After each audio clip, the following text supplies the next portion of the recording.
right, welcome inside Fenway Park. It is a beautiful night at Fenway. It's the Red Sox and Kansas City Royals in Game 1 of a 4-game series as the Red Sox get ready for the Royals for the first time this year. Boston Red Sox baseball on NESN is brought to you by Southwest Airlines, Smirnoff Red, Sullivan Tire, Olympia Sports, the official sporting goods retailer of the New England Sports Network, and by Toyota's official website for deals by Toyota.com. Red Sox take the field tonight as it is extremely comfortable tonight. They are led by Brad Penny onto the field. And as the Red Sox take the field, let's check out the Kansas City Royals starting 9.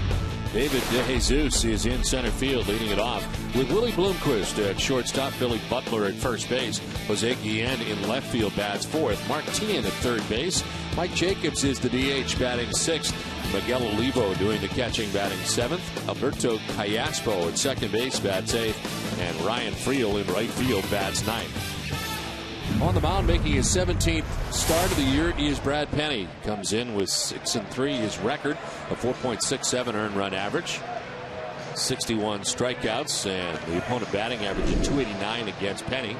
Last time out, a no decision against the Seattle Mariners, a 6-inning effort, giving up 2 runs as he struck out 6 in that outing. His last win came against the Marlins back on June 17th. He's had 2 no decisions and a loss in his last 3 outings. Defensively, it's Jason Bay in left, Jacoby Ellsbury in center, J.D. Drew in right. Third to first, Youkilis, Green, Pedroia, and KOTSAY. Doing the catching is Jason Varitek for Brad Penny. And the Red Sox moving up defensively. They're now 6th in the American League in fielding percentage. Umpiring crew tonight, Bill Miller has the play calling the balls and strikes. Darrell Cousins at first base. Todd Tichenor is the umpire at second. And Jim Joyce, the umpire at third. Where available, this telecast can be heard in Spanish by selecting the SAP button on your television remote. Enjoy the game. Well, as we mentioned, a beautiful night at Fenway, 64 degrees to start the game. Breeze in from center field very lightly at the moment, and it is blue skies above Fenway and more expected as the night goes on. Well, Brad Penny ready to go. Red Sox taking 2 out of 3 from the Oakland Athletics and now ready to take on this Kansas City Royals team that is 10 games back in the American League Central, while the Red Sox start the night with just a half-game lead over the New York Yankees. It was a game, but the Yankees successfully today winning as they beat Minnesota 6-4 in Minnesota. So just a half game between the Red Sox and Yankees. David DeJesus takes ball 1. You see Brad Penny take the mound tonight. You almost come to expect at least 6 innings out of him. The whole season he's been so consistent. He may give up a few hits, but he always pitches well out of trouble. Pounds the strike zone.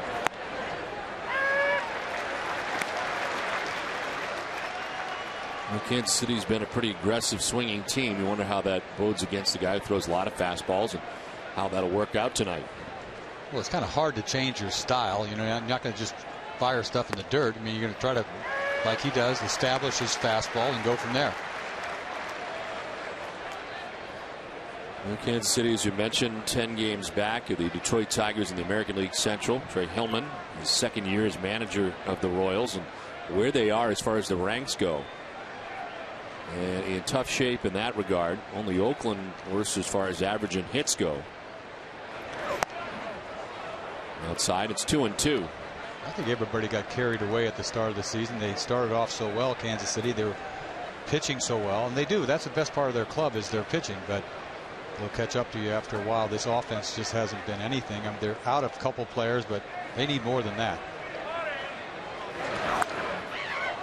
Let's be impressed with Zach Greinke, who the Red Sox will miss in this series. And that's hard to miss somebody in a 4-game series, their best pitcher. I mean, that's very lucky. But you need more than that ace. And the kid tonight, Hochevar, is a kid that they want to develop into, I don't know if he's a top of the rotation guy, but you've got to develop these young pitchers or they have no chance in that market. 2-2 is chopped right side, and Pedroia to his left throws out DeJesus.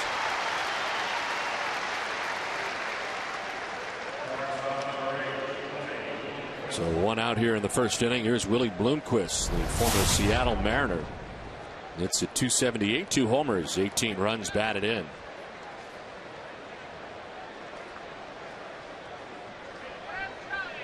This Royals team coming from Detroit. Willie Bloomquist was 0 for 4 against the Tigers last night, snapped a 6-game hitting streak.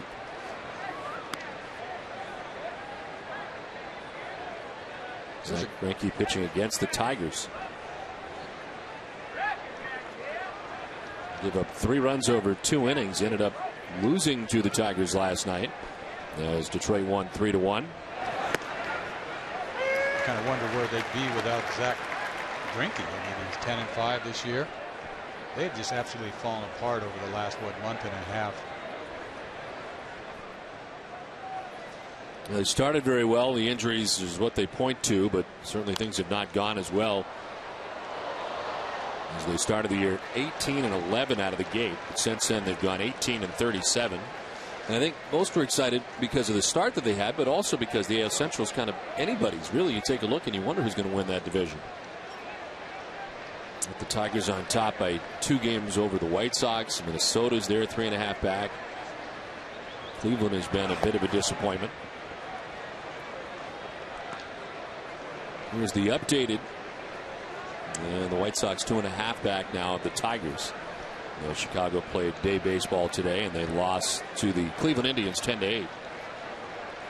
There's kind of an aura around this club, like they don't expect to win. When they came to town, I don't know about you, I mean, I just feel like I've talked to some people, the broadcasters and this and that, and they could just tell. I mean, nobody's real excited. Everybody's sort of down, aren't they? Well, you know it's better than anybody. Bad teams, that happens early on in the season. It's tough to shake it, isn't it? As far as it's a long ways to go. They probably can't wait till the All-Star break. Red Sox have to take advantage of this. They really do. They've got to at least win the series 3 out of 4. That's what I think made Joe Madden and the Tampa Bay Rays so amazing. Their franchise history, that's all they knew. And he was trying to change their mindset every day, and were able to do that last year. Well, I tell you what, they had the young kids. I think they blended it with a couple of veterans. You talk about nobody in particular. I think they all came together at the same time, too. You talk about Pena, coming into his own. And then I think Longoria just kicked it in. A rookie like that to inject into a team. Almost, a superstar, really. This is on the ground deep. Shortstop Green from the outfield grass with no chance. And Bloomquist able to beat it out. And aboard with 1 out here in the first inning. Ball's not hit very hard. Just nice placement. About a 5, 6, 7, 8 hopper into the hole. Green's got a nice arm, but there's no chance there. You mentioned what Longoria had done for the Tampa Bay Rays when he arrived. I think Kansas City was hopeful that Alex Gordon, their third baseman, would do the same thing. Right, but not been the same. There's not too many Longorias. No. That kid is special. He really is. It's like an MVP type player, and he's a rookie last year. 1 out. Bloomquist at first. Here's Billy Butler, the first baseman for the Royals. Mentioned Gordon, and he is on the DL along with Coco Crisp. And Mike YOUKILIS is out for the season. Coco Crisp out for the year. The shoulder surgery taking place. And a hip injury for Alex Gordon has him out 3 to 4 months. So they are in rough shape and not likely to get much better as far as the guys they're waiting for to return. Another hip injury, huh? Yeah. Amazing how many problems with hips this year. This guy's been their hottest hitter, Billy Butler. Young guy, only 23 years old, got some pop. He's got 26 doubles, a new career high, tied for 4th in the American League in that category. Runner takes off, swing and a miss. Throw is going to be not in time. Leading was the second base umpire, Todd Tichenor.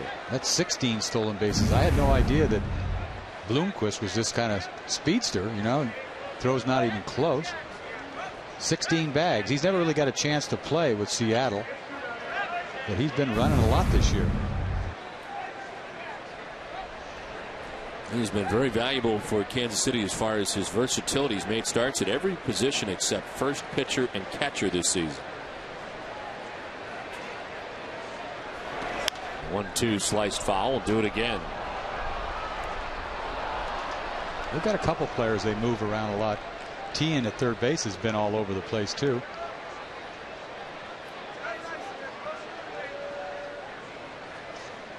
We just had Oakland leave. They had moving parts, didn't they? They did. I think the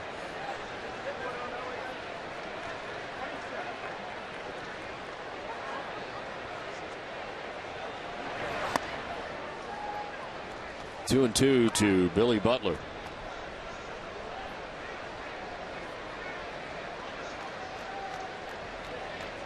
and Brad Penny's out there throwing a lot of fastballs. Talk about establishing your fastball in the first inning.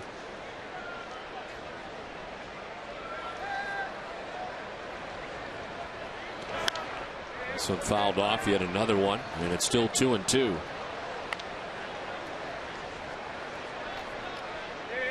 Billy Butler, we're talking about all his doubles. He had 3 doubles in last night's game, a 3-for-4 effort. Final game of the series against the Tigers.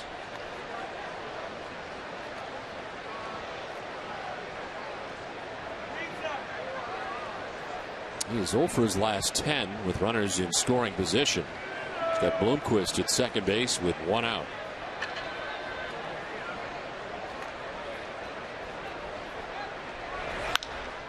Fly ball center field. Ellsbury tracks it shy of the track to make the catch. Tagging at second is Bloomquist, heading for third. He'll get there. But now 2 down here in the top half of the first inning.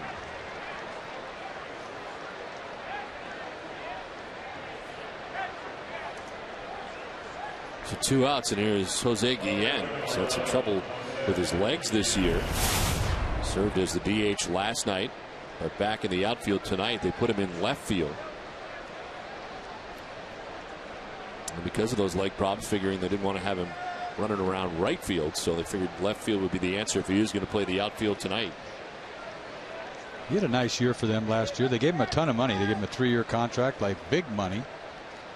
Started off the season real bad last year, but finished up good. Almost drove in 100 runs. Take strike 1 from Brad Penny. Started his career back in 1997 in the majors with the Pirates. I faced him in '97. I did. Got a base hit off me. Blew a save. Kid was like 21 years old. I said, "Who is this kid?" Well, since then he's played in 1,490 games. It's a fly ball to right, and J.D. Drew underneath it puts it away. They lead Bloomquist at third. Red Sox coming up.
Chevy dealers. J.D. Drew leads it off in right field with Dustin Pedroia at second base, Kevin YOUKILIS at third base, David Ortiz the DH, Jason Bay in left, Jacoby Ellsbury in center field bats 6, Jason VARITEK doing the catching, Mark KOTSAY at first base bats 8, and Nick Green at shortstop bats 9. We Kotsay on the mound tonight for the Kansas City Royals. 9 starts, 4-3 record. A .242 opponent batting average. Former first-round draft choice, first overall. As Drew fouls the first pitch off. Well, he's not going to blow you away. He's got, slider, curveball, fastball about 93, turns it over, a little sinkage. Tries to cut the ball in on a left-hander when he can.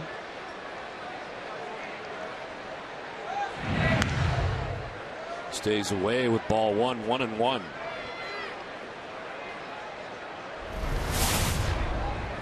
Drew at .260, 12 homers and 37 runs batted in to begin the night. Soft ground ball right side. Callaspo, the second baseman, throws out Drew, and there's one away. The defensive alignment for the Kansas City Royals: Jose Guillen in left, David DeJesus in center, Ryan Friel in right, Martin at third base, Willie Bloomquist at shortstop, Alberto Callaspo at second base, Billy Butler at first, and Miguel Olivo does the catching for Luke Kotsay. Kansas City 12th in fielding percentage in the American League. One out, and Dustin Pedroia.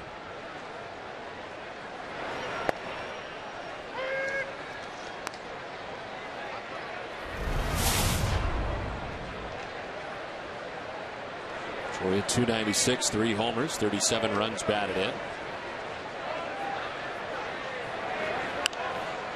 Fouls it off to the right, moves down 0-2. I was looking at his numbers, Hochevar, and earlier this year, he pitched a game against Cincinnati, complete game.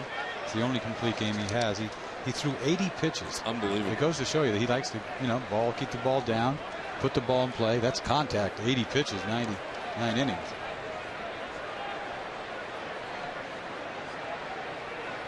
.80 pitches, 57 strikes in that outing. Pedroia to left, it's in for a hit. Over is Guillen to play it. Pedroia thinking 2. Throw to second base, not going to be in time.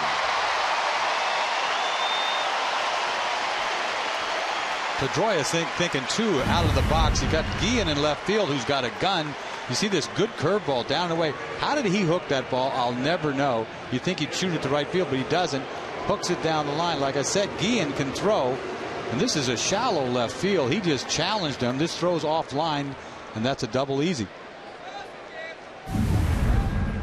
Guillen can throw. Like, nobody usually runs on Guillen.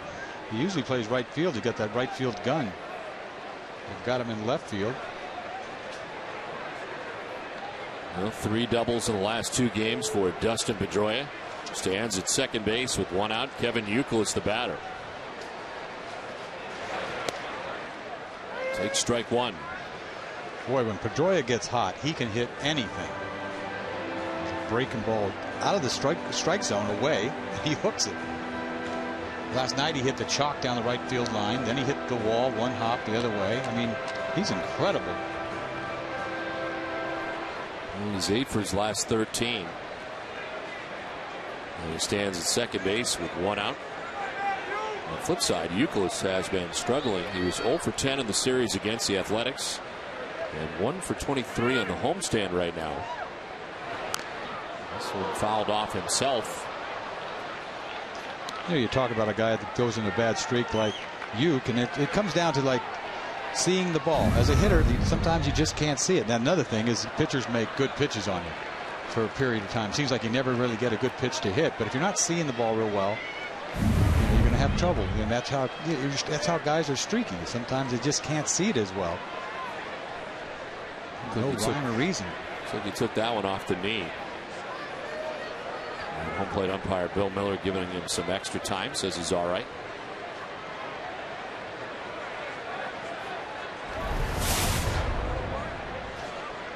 Even with the struggles, still hitting at .289. Still getting his walks.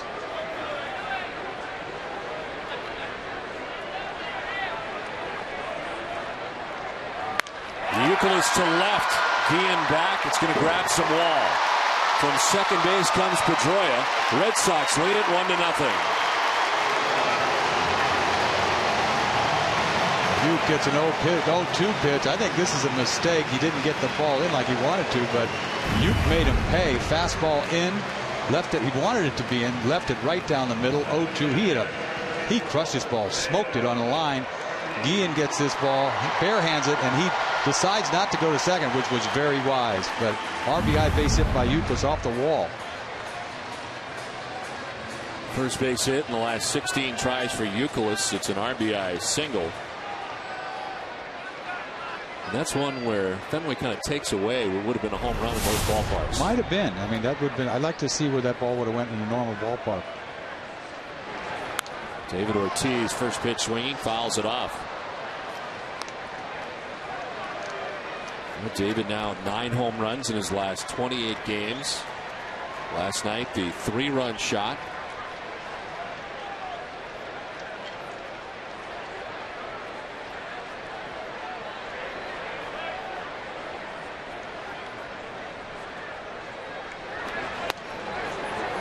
That's strike 2.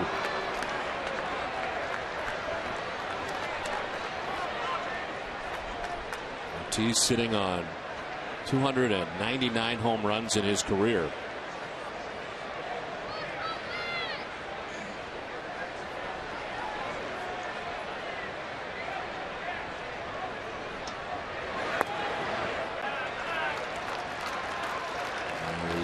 Going to appeal. They do not. It's 1-2.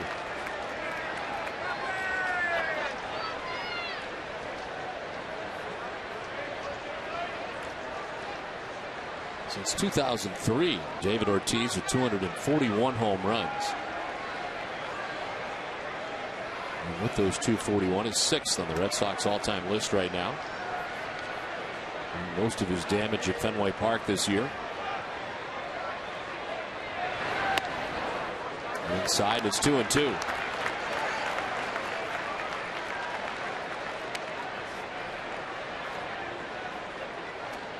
Last night's 4 RBI production set a season high for David Ortiz, the most he's had in a game since September of last year.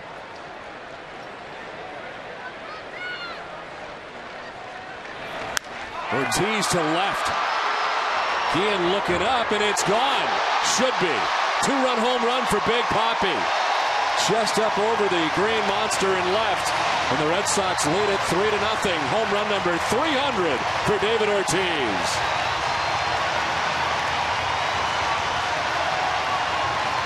Number 300 he hit with some authority over the green monster. He crushed that ball.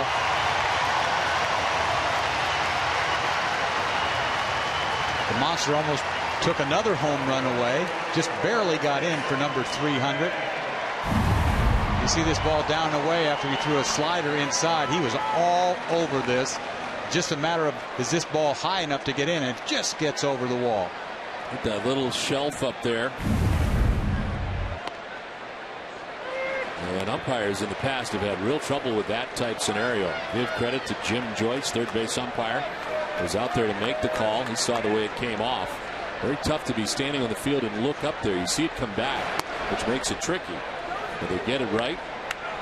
First earlier this season, a couple reviews, more than once, dealing with that area right there. And a 2-run shot for Ortiz, a 3-0 Red Sox lead. I mean, he had to be looking fastball away. He just threw him a slider, kind of like at his belly button. And he was looking back out there. And this Hochevar has made 2 mistakes. Both rockets to Uke and then Ortiz. Hochevar's given up 7 home runs on the season. There's a ground ball to third and a good play to get Bay at first. Mark Tien.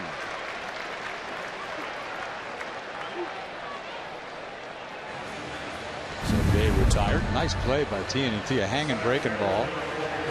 He just rolls it over, but he dives right here. This is a nice play for a guy that plays all over the infield.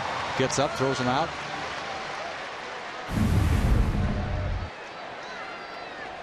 Converted outfielder to third base. 2 down, Jacoby Ellsbury. Ellsbury at 303 to start the night. 5 homers, 28 runs batted in.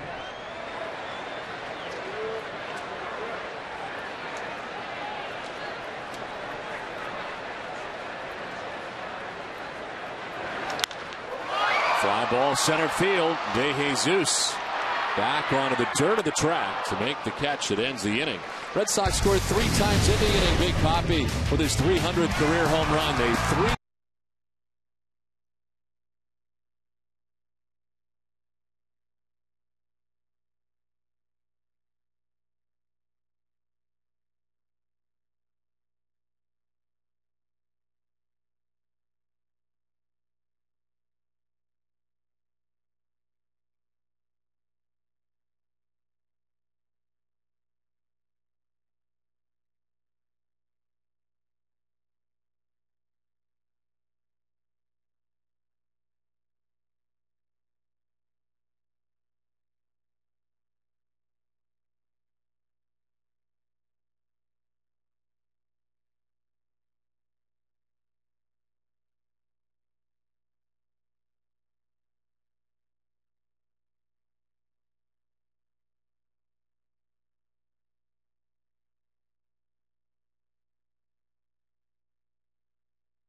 City Royals at the end of 1 inning.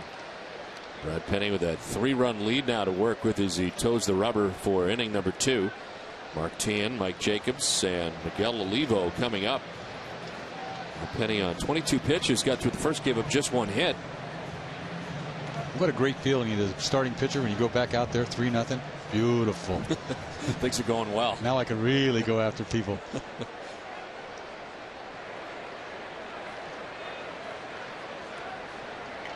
Mark Teahan made a nice defensive play in the bottom of the first inning, leads it off here in the second.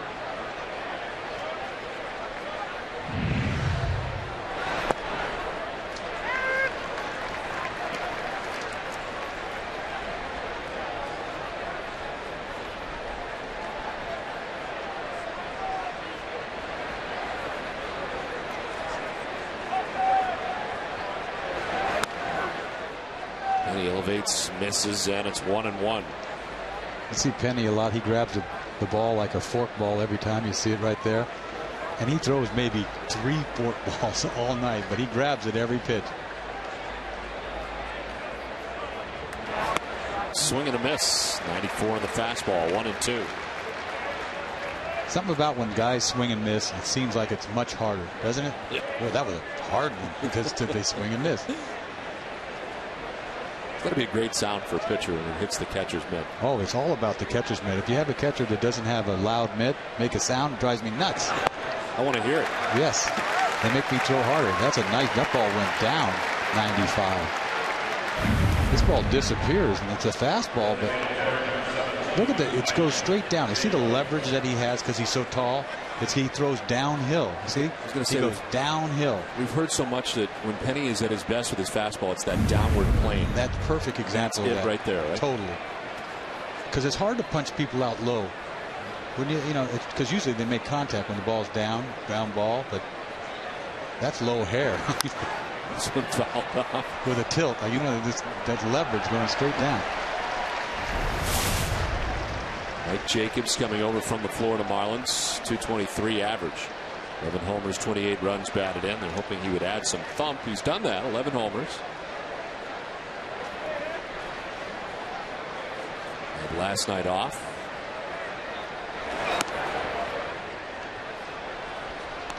He hit 32 home runs last year with Florida. That's the big move they made. Not just Coco, it was getting Jacobs from Florida. He's got 11 home runs, but he punches out a lot. 78 punch outs already this year. Only hit about 228, you see. Fouls it off, and it's 1-2. Looking at the big leagues of the Mets in 05, then 3 seasons with the Marlins. His career numbers in 495 games. And as Eck mentioned, 36 home runs. 32 home runs last year, 17 home runs the year before that. Ground ball down the first baseline. KOTSAY will take it himself, and there's 2 down in the inning. Get one of the best sports sections in the country delivered to your home every day. Sign up now for convenient Boston Globe home delivery. Call 1-888-MY-GLOBE or go to bostonglobe.com/sports.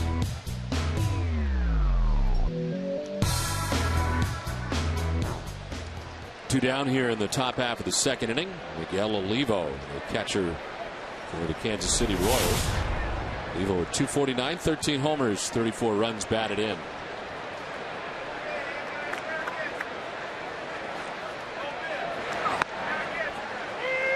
Olivo, 30 years of age, and has been well traveled. Working in the big leagues with the White Sox, a couple of years with the Mariners, a year with the Padres, 2 with the Marlins. Now his second year here in Kansas City. He likes to air it out. Doesn't walk. 3 walks all year. He lets it fly.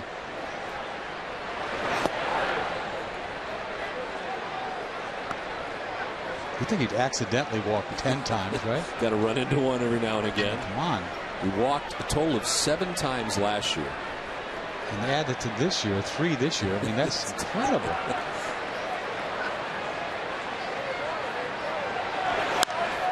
To center field, Jacoby Ellsbury back to make the catch. A 1-2-3 second for Brad Penny. A 3-0 Red Sox lead.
Vacation, visit NESN.com.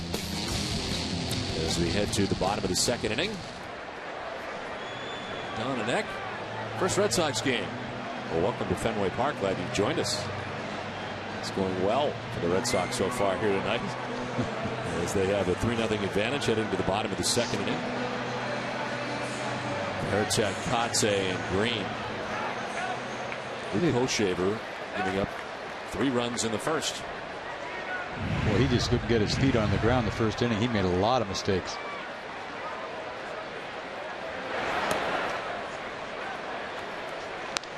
Not a friendly place for Koshaver last year. The no-hitter by Lester. He was the opposing pitcher. Sort of remember that, don't you, when somebody throws a no-no against you. Yeah. What was the final score of that game? I think 9-0, wasn't it? They kind of blew it out at the end. I'm not sure, but I remember thinking it was taking a long time to get to the 9th, and I remember wondering if it was going to be too long for Lester. Yeah, like stop scoring runs. Exactly. You want to get this over with. Enough's enough. Right. 3 outs away. Let's go.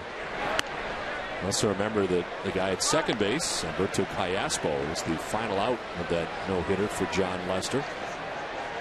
As he would pinch hit in that game, is starting at second base tonight for Kansas City. He threw a game earlier, John Lester. I think it was against the Texas Rangers, yes, which was just, I mean, dominant, as good as he's ever pitched. I think he even admitted it. It was better than that. No. Yeah, he said he had better stuff. Yeah, he punched everybody out that night. He's been a punch-out machine this year, along with Beckett, both having over 100 punch-outs at the All-Star break. That hasn't happened for a while. Swing and a miss for VARITEK, and it's a full count. Was a guy who threw a no-hitter. I'm sure you know. Everything's got to line up right to make it happen. Oh, sure. So many times you get better stuff maybe than you did in a no-hitter, but it's just got to. Well, I had to concentrate because mine was 1-0, and I think that's not a bad thing because it keeps you focused. VARITEK strikes out to begin things here in the second inning. There's no room for error in that scenario. No, not at all. But you see this 3-2 slider down and in. That's a pretty good pitch. Has him fooled. There's no way he was looking breaking ball 3-2.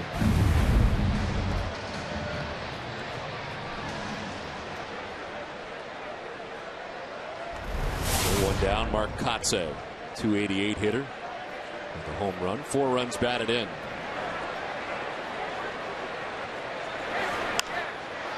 So down the left field line and foul.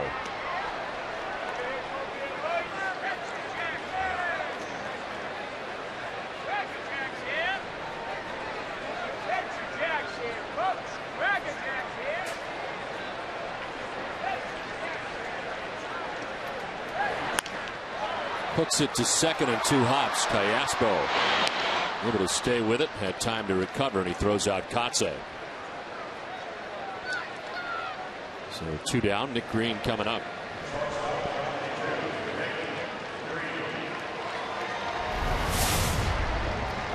Green at 258, 4 homers and 28 runs batted in.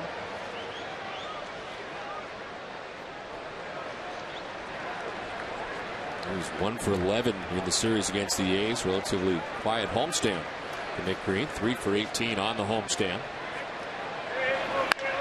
Rips this to left, not waiting around. The track in the wall. Jose Guillen plays it quickly. Green's got to hurry up. He'll get there safely at second base. I'll tell you what, no respect for Guillen's arm in left field. Nick Green goes to work on a fastball down. That's his pitch. He rips this ball. Fastball down middle, hooks it down the line. He left the box and he said, I'm going for 2. I was watching him going down the line. He just put his head down and thought, I'm going for 2. He had to go and get it, Guillen. But you know, you think he threw the ball to second base in the vicinity, he's out. It's a very aggressive play by Green, but head first dive, double. Second double of the night for the Red Sox. First hit, 3 games for why not? Nick Green. You know, why not 2 outs now that I think about it? You might as well try it. So in scoring position with 2 outs, J.D. Drew grounded out to second base, first time up.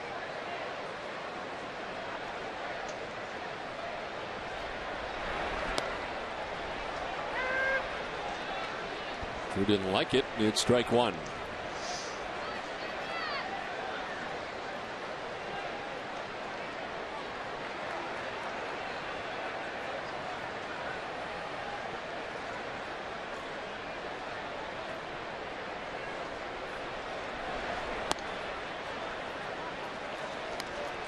We saw a ball Drew hit last night. I think he hit a 3-1 pitch off that rookie Cahill from the Athletics last night. He just laid in the weeds. Next thing you know, 3-1. You thought nobody was going to hit it out last night with the wind blowing, but he crushed that ball. Lifts one down the left field line, back and out of play. I don't really think it affected the ball as much to right field last night as it did. I think it was left center. The wind was blowing in, but not that way, sort of. Yeah, I would agree. Affected the ball to left field more, didn't it, or center field? Yep, left or center. Because it was coming straight in. Right. And it seemed. Because Big Poppy hit a ball over the bullpen. Yeah. Much more mild tonight as far as the wind goes, and can't get better conditions than what we got right now as Drew strikes out.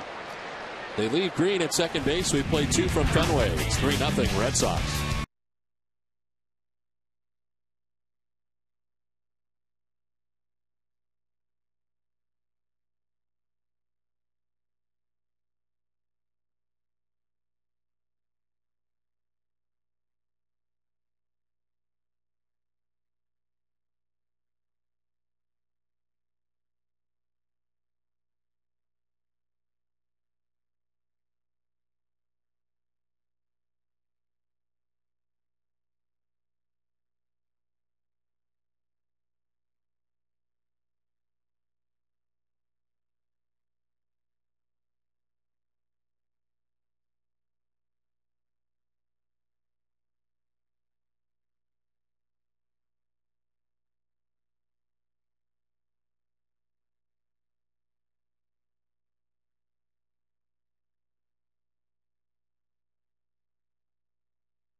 Red Sox on top of the Royals as Alberto Callaspo leads it off.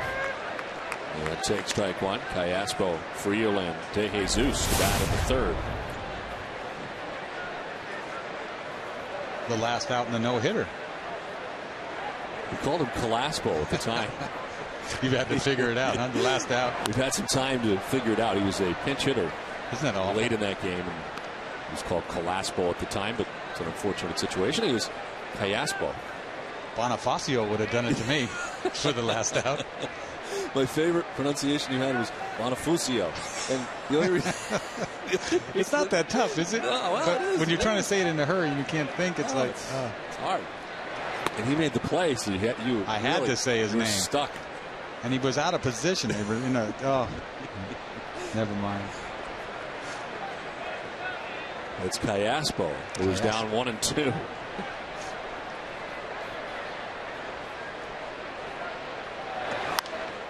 Lines it foul. He's had a very good season. And playing now at second base, 301 batting average, 6 homers, 33 runs batted in. He is the toughest to strike out in the American League. 20 strikeouts and 311 plate appearances. As he fouls off another. You could see he could be a nuisance with that swing. The 6 home runs are kind of surprising. He doesn't look like he has a home run swing. In fact, 4 of them come from the left-hand side. That doesn't look like a home run swing to me.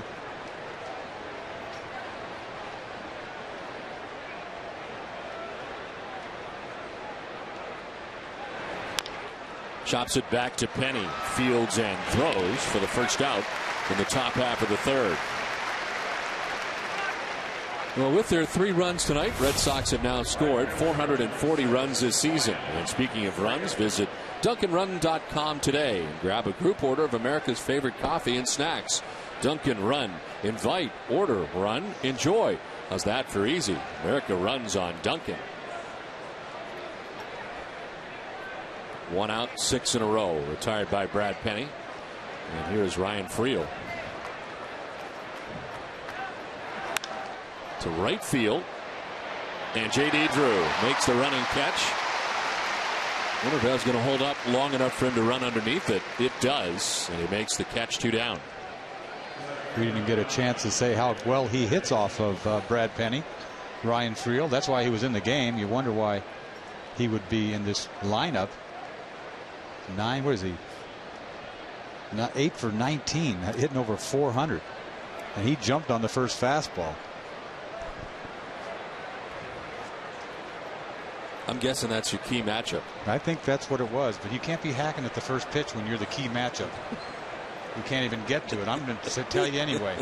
There are rules to this. Once you're picked as the key matchup, you got to hang out so for that at least one pitch. At least get it up there and say, hey, it's the key matchup. You got to tell him. You got to tell him beforehand. Take the first pitch.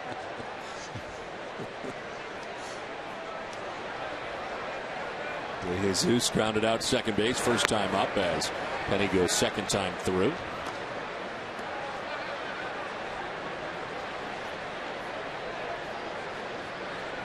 Interesting to see if he features more curveballs this time through than he did the first. He threw a split finger to get the second baseman out to lead off this inning.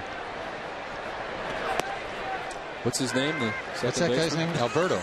Let's just call him Alberto, right? Because that's his name. You can't be afraid. I'm not touching it. You can't be afraid. You got to attack it. Callaspo. No. We'll work on it all night. He is Alberto Callaspo. Callaspo. I got it. That's it. The end. It's outside, and it's 2-2. Can't be afraid of it because then it'll eat you alive. I mean, it'll bug you. I'll have it by Sunday. Okay. Well, you got a lot of time. I got a long time. 4 games. I'm going home tonight. Figure it out. There's Willie Bloomquist waiting on deck. 2 outs. Base is empty. The 2-2. Ball 3 framed by VARITEK.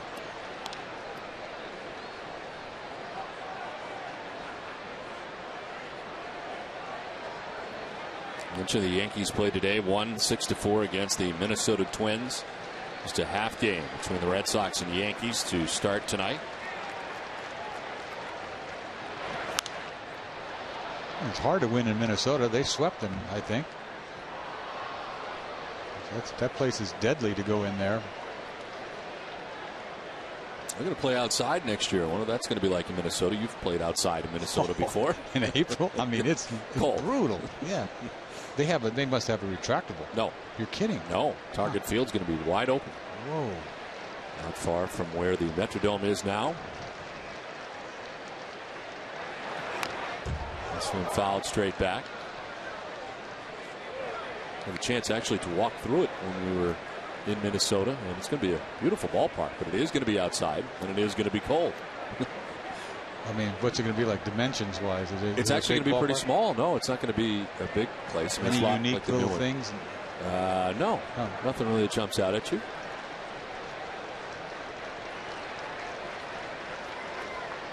Better than the Metrodome. There's ball 4, a 2-out walk. And the first base on ball is given up by Brad Penny. Not happy with himself. And he gives Willie Bloomquist a chance. Bloomquist reaching on the infield hit in the first inning. Stole a base, was left at third. And he gets his second look at Brad Penny.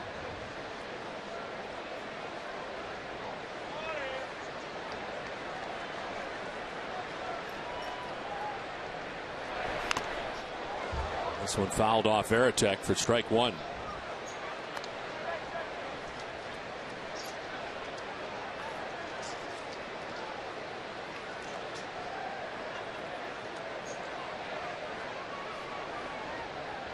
This is pitch number 50 of the night for Brad Penny. 2 outs, third inning.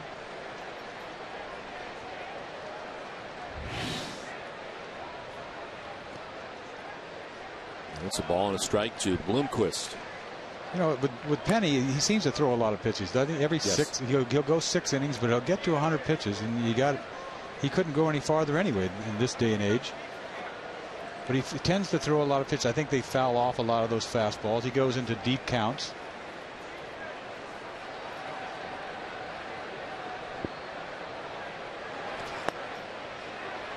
He's not pitched 7 innings. All year. All year. And in the last 7 outings, he's been up over 100 pitches. Every time. And the deepest it's gotten him was 6 innings even. So he's not even getting into the 7th inning.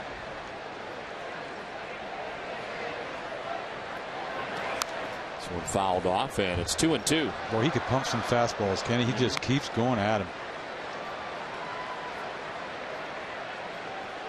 Big, strong guy. I'll tell you, he seemed like he could throw all night.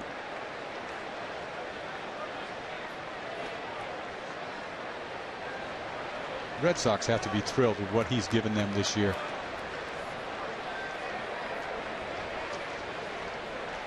Especially when you take into account by numbers here, he is the number 5 starter. Right. I mean, that's match him up against anybody else's number 5. Nowadays, nobody goes over 6 innings anyway. Right. What's the big deal? Yep.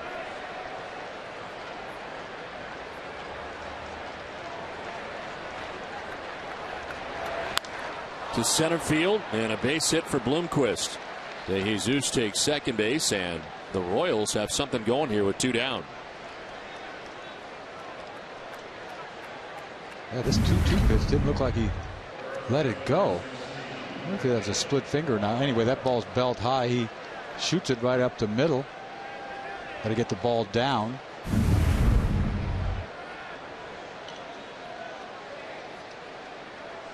Couldn't tell the speed on that to tell you if it was a fastball or a split finger. I'm almost relying on that.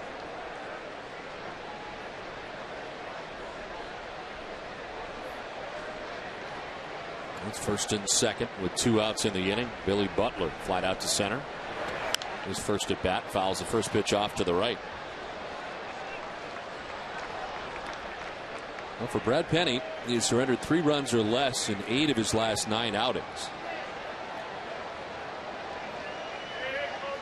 Yeah, somebody told me that last pitch to Bloomquist was 87 miles an hour. That's not his fastball. That was a high split finger. I'd put that back in my pocket. I wouldn't throw that for a while. And strike 2. It's 0-2 to Billy Butler. Good breaking ball there. Huh? Somebody told you that? Told me what? It was 87 miles per hour. Somebody somewhere was in my ears. You're hearing voices? I'm hearing things. I thought everybody knows. I just heard. Somebody told me. That guy we have that works for us. Lead swing protecting the plate is Butler, and it's 0-2.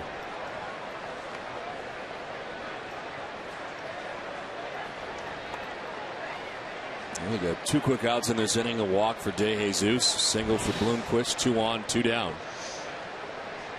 And it's 0-2 to Billy Butler.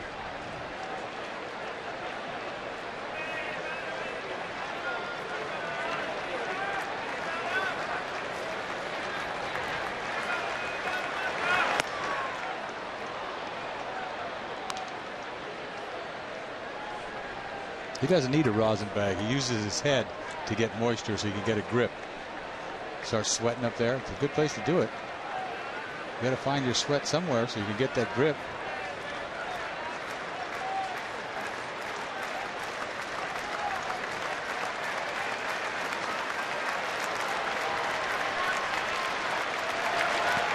Skips in, knocked down by VARITEK. No advance for the base runners.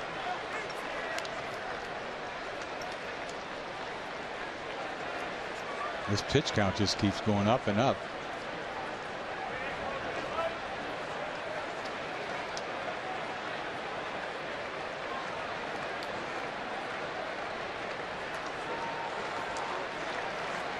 Jesus at second, Bloomquist at first with 2 outs here in the 3rd. On the right field line and foul. More pitches for Brad Penny. You know, when hitters keep spoiling off pitchers' pitches, I mean, you have to keep coming up with another one and another one.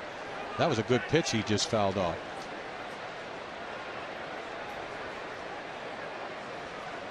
You see, this ball is outside. This is paint out there, down and away, and he just flicks it. He puts that ball in play. It's a nothing fly ball. Pitch 60, and it misses. Full count now as Butler has battled like a lot of the Royals have here against Penny in this inning. Runners will be off here. 2 outs, full count to Billy Butler.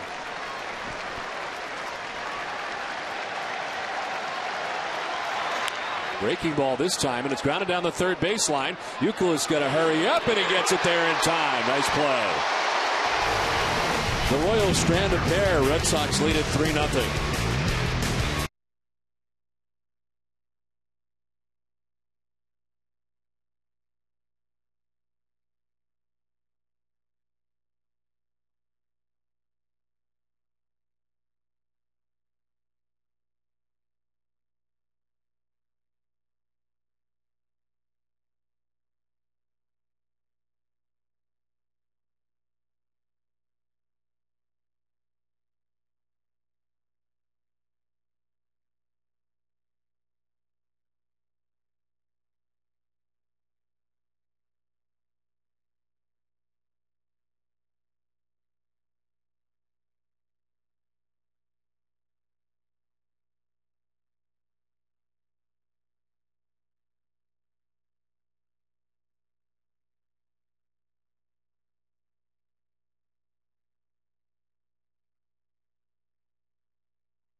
Top of the Kansas City Royals.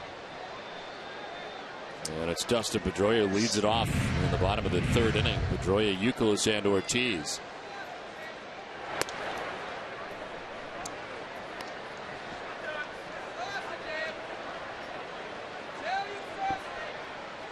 Pedroia with a double in the first inning. One of 4 Red Sox hits off Luke Hochevar. As that one grabs the corner, and it's 1-1. Hochevar had a tough first. Red Sox scored 3 times right out of the gate. A 2-run home run for David Ortiz. His 11th home run of the year, the 300th of his career. That falls behind Pedroia, 2-1. I haven't found any pitcher that pitches to Pedroia any certain way. You know, we said they try to challenge him with high fastballs because he'll go out of the strike zone sometimes, but he gets to so many pitches. I don't even know what I'd do, how to get him out. One fouled off, and it's 2-2.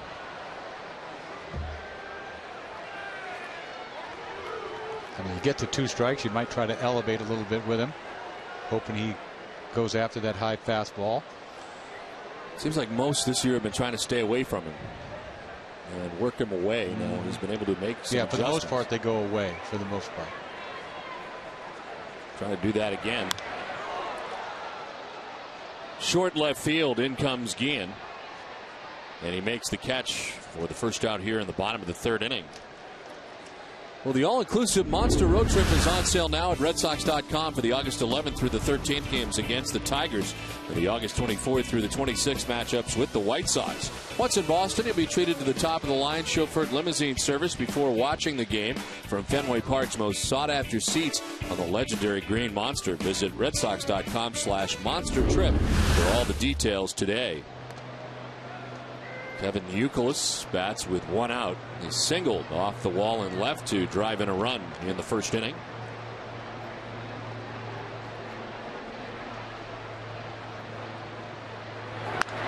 Now lines one down the left field line. Into the corner it goes. YOUKILIS heading for second base. Will get there with a 1-out double. His 2nd hit of the night. Nobody's going to miss fastballs down and in. You see Youk just rips this ball. That might have been a ball down, but he's ready for a fastball. Hooks it down the line off the wall. Easy double for Youk.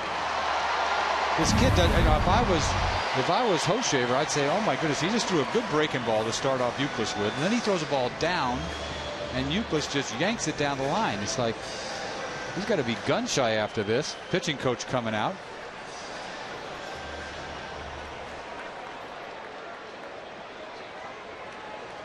Bob McClure coming out for the Royals.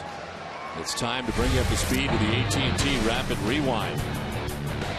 David Ortiz with home run number 300 of his career. Opposite field shot just above.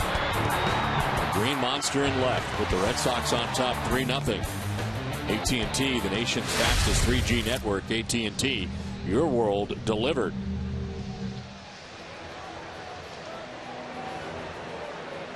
David digging in, getting ready for his 2nd at bat tonight. As he bats with 1 out, YOUKILIS at second base.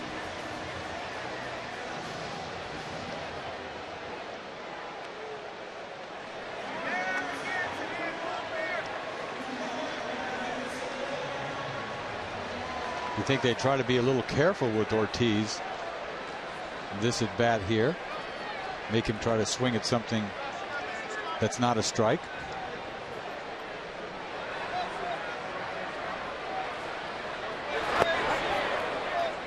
Check, see if he went. No, this is Jim Joyce, third base umpire. You're not going to see what happened last night very often. Guys on second, third, late in the game, 1 out, base open, and they don't walk him intentionally.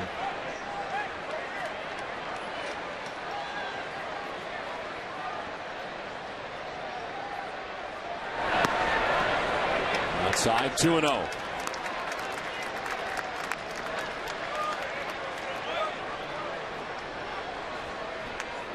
The home run last night to right field, the home run tonight to left field. Big Papi hitting him to all fields right now. Amazing to think how badly he struggled in the first, really better than 2 months of the season. And back to being David Ortiz again. This one wrap foul. It's amazing how far off the track you can get. Right. He just had like a hiccup for a couple months, right? Because if he can go on and like he, hit 20 home runs the second half of the season, that would be what, 31 home runs. Yep. Not such a bad thing. No. That's with a big hiccup in the first 2 months. And that's not asking a lot back in the day, right? He gets 20 home runs in a half a season. Especially if he continues to hit him as often as he has hit him lately. Swinging a foul tip, 2-2.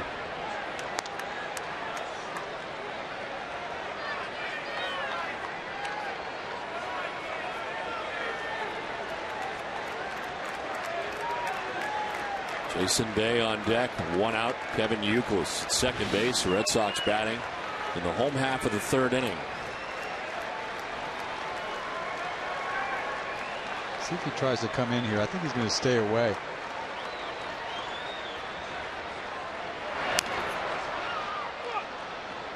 What he hasn't done is throw him a fastball. He's thrown him a bunch of breaking balls. Hess is a proud sponsor of the Red Sox and the Red Sox on Nesson. During the 2009 Red Sox season, Hess and Hess Express will donate $500 to the Red Sox Foundation for every home run hit by the Red Sox. Hess committed to helping the cause. 2-2 to David Ortiz. Strike 3 call. After all those breaking balls, that's a big pitch by Hochevar. David thinking about something else, makes a fastball in pitch. First time he goes fastball in to put him away. Hochevar picks up his 3rd K of the night, and there's 2 down here in the 3rd inning. Jason Bay getting his 2nd look at Hochevar. He grounded out to 3rd base first time up, and Miguel Olivo wants to talk it over.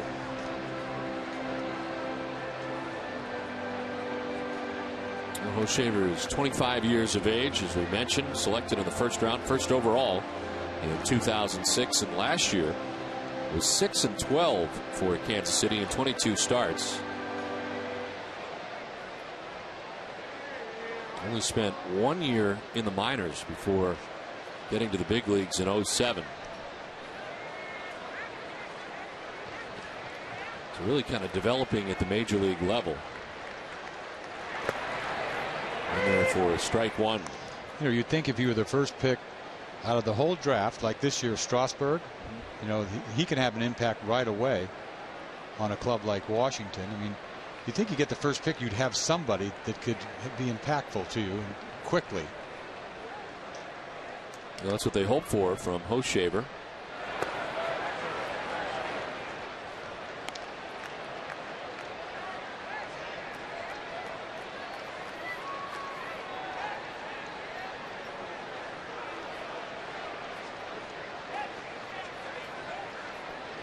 Two down to Youkilis at second base. And a 1-1 to Jason Bay. He's in there for strike 2.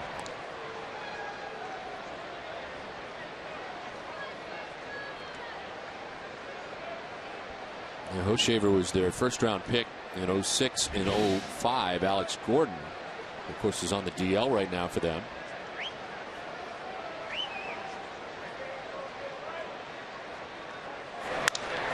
To center field, falling fast. DeJesus not going to get there. It's in for a hit. Around from second comes Youkilis. Red Sox lead it 4-0.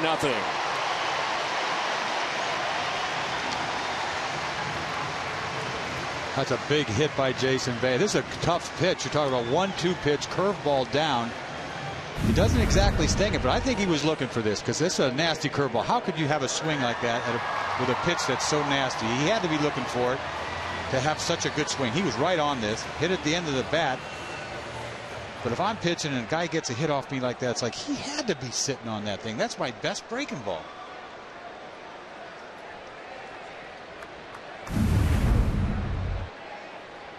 So Bay at first, 2 down, and a run in for the Red Sox here in the third. Jacoby Ellsbury fly to the warning track first time up.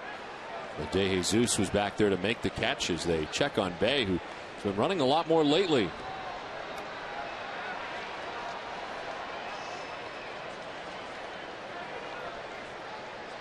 He's only been caught once, so he's picking a good spot to run.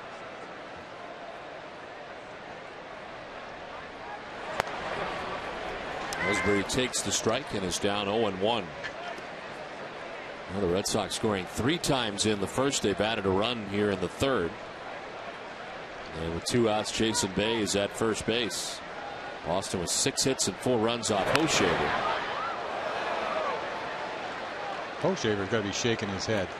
Throws a ball down to YOUKILIS after a nasty curveball to YOUKILIS for strike 1. Throws a ball down. He rakes it for a double. Then he throws a nasty hook to Jason Bay.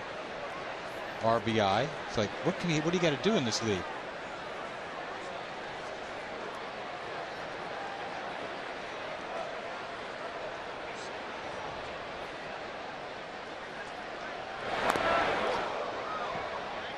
The knob of the bat looked like it hit Ellsbury. He doesn't want to go. Showing the umpire where it hit. We'll go back to this curveball to Jason Bay. This is a 1-2 pitch curveball. Look at him. He doesn't even buckle him. He just goes down there and gets this ball. This ball is going to almost be on the ground. And a base hit. Go back up home after a tough pitch like that.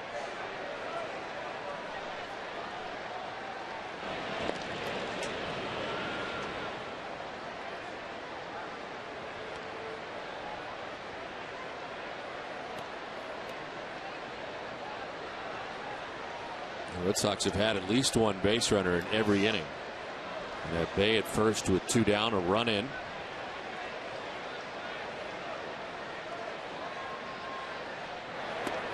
Strike 3 call. Ellsbury is gone. 4th K for Hochevar. Red Sox get a run and take a 4-0 lead.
Have trusted the FW Webb Company for plumbing, heating, and cooling products.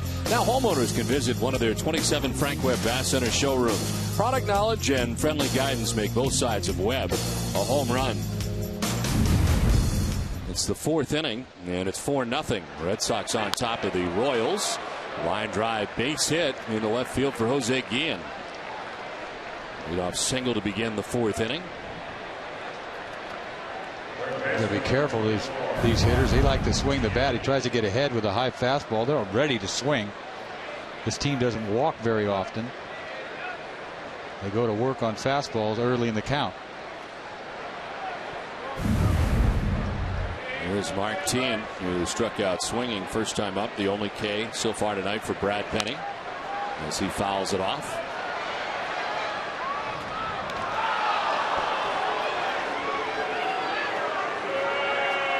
That's very flattering.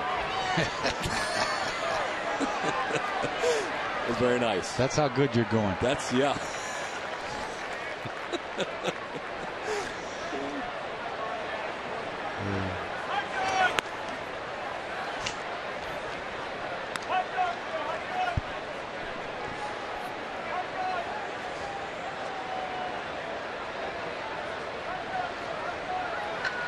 Boy, this pitch count is going up. He's up close to 70. We started this inning at 61. He is in the fourth. Leadoff hitter is aboard. Swing and a foul tip. 1 ball, 2 strikes. Gets another piece of VARITEK. It's been a tough night for VARITEK. He's been hit a few times. See how durable you have to be. See, that ball went off of his forearm, I think. I used to watch the catchers, they, over the years, and I'd see them in the shower, and their shins would be all bruised, and their arms are all bruised. It's like, what a brutal job. You can have that. You think about it, a lot of them wear down throughout the entire season, and you know why. If you think about it from an offensive standpoint. This one down the left field line and foul.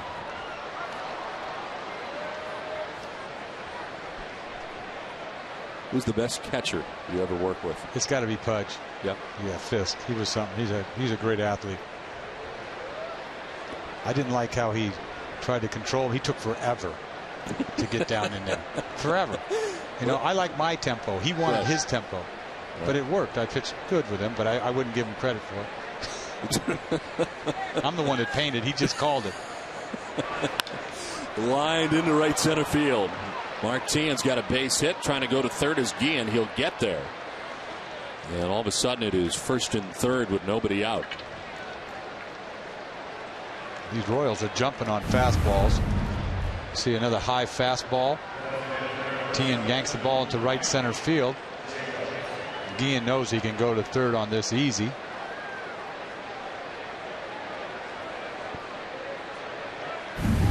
So at the corners, nobody out, and Mike Jacobs coming up. Now, is that from a game calling standpoint or just the entire package? As the far whole as thing. Just the whole thing. It's like he's a slow guy. He does everything slow, and he's a big guy, so it takes him a long time to get down. Right? You want to get it going. Let's go. I'm on the mound. Let's go. Bounce around. I'm ready to pitch. Always ready to pitch. You know what I mean?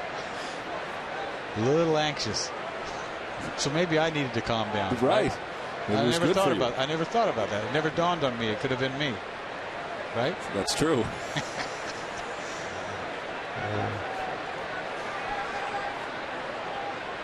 1-0 to Mike Jacobs. He was in there for strike one, 1-1.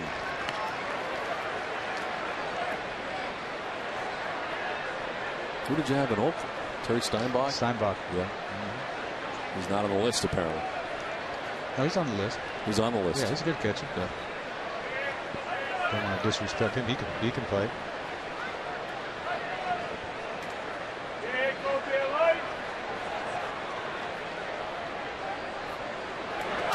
So outside, 2-1. One of your former catchers was here the last couple of days with the Oakland A's. Wade Fosse. We've been close friends for a long time. He caught my no-hitter. And next thing you know, he's catching every game after that. If you catch a guy's no-hitter, all of a sudden they think you get along good, right? So you're stuck with him, whether you like him or not. But you did like him. I liked him. He has the biggest hands I've ever seen. Doesn't he? And they're crooked, too, because he got all the foul tips off him. There's a pop-up back at third. YOUKILIS and Green. And it's YOUKILIS in foul ground who makes the catch. Fires back in. Penny will grab it. Well, that's a big play right there for Penny. He needed that out badly.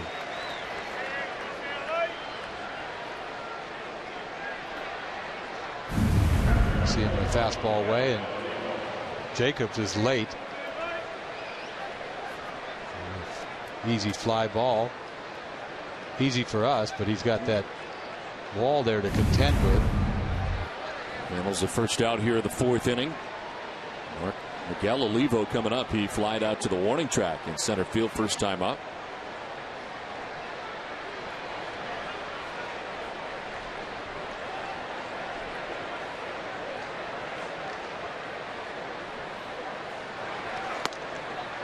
Strike one over the outside corner. More fastballs from Brad Penny. Well, he is bearing down, making some pitches, quality pitches. That was a pitcher's pitch. Paint had something on it.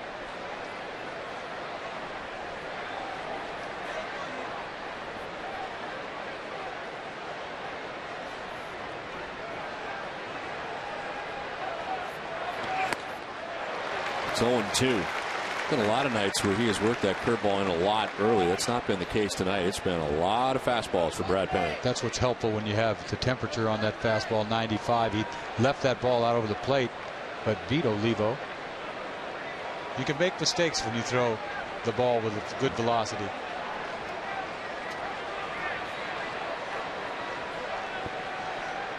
He ended third, T in at first, 1 out, and 0-2. This is away that time, 1-2. You'd think he wouldn't have to throw this guy a strike. He doesn't walk. We said before he's only got 3 walks this year. 1-2. He will hack just something close.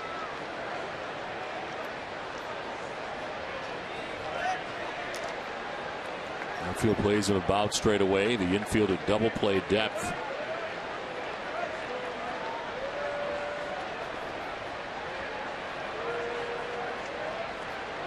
Here goes the runner at first. It's a ball outside, no throw, and no chance for Jason Varitek. T takes second. You know, before that last pitch, he went into his stretch before Varitek even gave him the sign. He was going to the stretch to his set position, and Varitek put down 2. So it was a curveball. He said it was weird. We were talking about being anxious. He was ready to go. Yeah.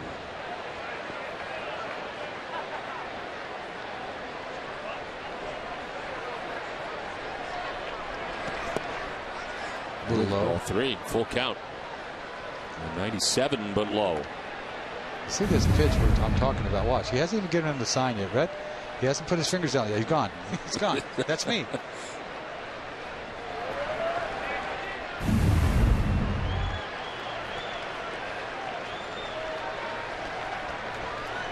Dean at third base, T at second, 1 out. The 3-2.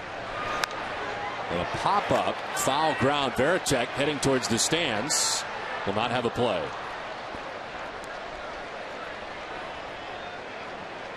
But as we've watched Varitek over the years, he's the one it's his tempo. If you think about it, he has everybody set, ready to go, and he's the last one. He puts his sign down. It's all off of him. When we talk about pitchers that take their time, a lot of it has to do with Varitek because he hasn't given him a sign yet. You know, Varitek is always looking up at the hitter in case, you know, don't be peeking down here. Right. He's always thinking somebody's going to steal a sign, but he's running the show. Nothing happens until he puts those fingers down. See him look up? He's always thinking somebody's going to peek. There's peekers in this league, too. On the ground and through into right field, a base hit for Levo. Guillen scores from third. Martin will stop at third, and Kansas City has their first run of the night. Well, Levo got down 0-2, but comes up with an RBI single. He's going to swing. He likes to swing. This ball's down. He shoots the ball right field. Pretty good hitting to hit this ball the other way. You think 2 runs are going to score easy on a ground ball to right, but they hold up. Tien at third, and only 1 run scores.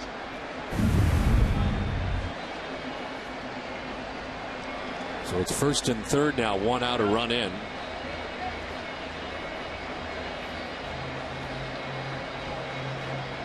.78 pitches for Brad Penny with 1 out here in the 4th. Well, it feels like the 6th inning as much as he's thrown the ball. I'm a little surprised, as aggressive as Kansas City is, that it's taken this many pitches. Right. I don't think they ever worked a count like this on anybody. Alberto Callaspo grounded back to the mound his first time up. Swings and fouls it off.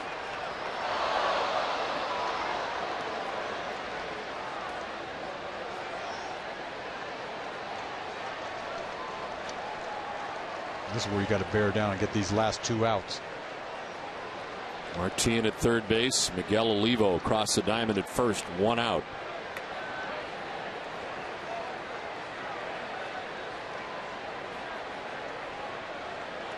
There goes the runner at first. This time Varitek will throw. It's high and it skips into center. Scoring from third will be Tien. Heading to third base is Olivo. 2 runs in now for the Royals in this inning. I think if he had to do it all over again, there's no way he throws that ball to second. He didn't get it and throw it. It took some time to get it over there. As soon as he delayed a little bit, well, he got rid of it. The ball just launched on him. You don't see that happen very often to Varitek.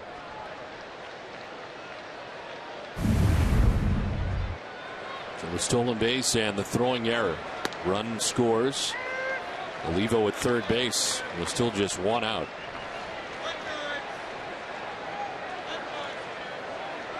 And what's he doing running? You know, there's very surprising. The catcher taken off. I think it surprised everybody. Second error of the year for VARITEK is this one carved foul by Colaspo.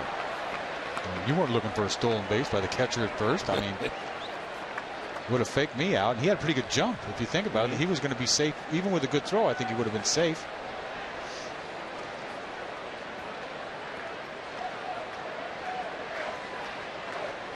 This is the third stolen base of the year for Levo. Colaspo after the 1-2 hits it to left. Jason Bay going back. Won't get it. It's off the scoreboard. From third base comes Levo. And into second base with an RBI double goes Colaspo. And it's a one-run game. Boy, this ball just carried and carried. You'd think it's just going to be a weak fly ball to left field. But it didn't end up like that. It went off the wall. This is a breaking ball down. Pretty good pitch. Look, he's going to try to block it. He flips it to left field. Looks like it's just a, gentle, maybe a sacrifice fly. No big deal. But the ball just keeps carrying. Ball jumped off his bat. Jason Bay couldn't get there soon enough, and a double RBI.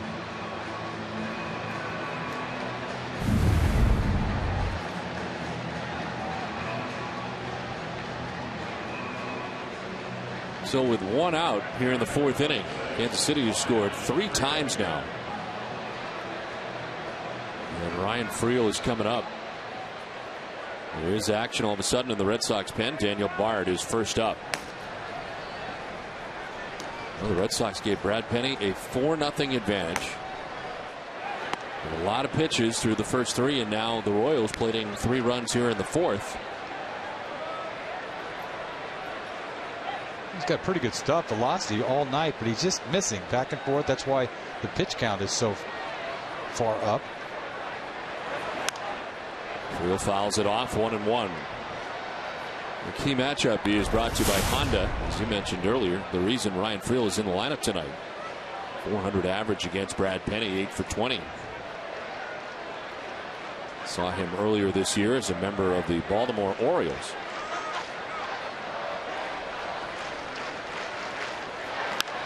To right field, Drew back a step or 2 to make the catch for the second out. Remaining at second is Colaspo.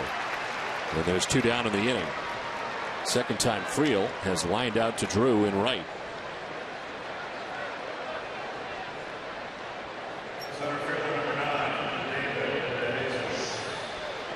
So 2 down. Colaspo, the tying run in scoring position at second base, and David DeJesus coming up.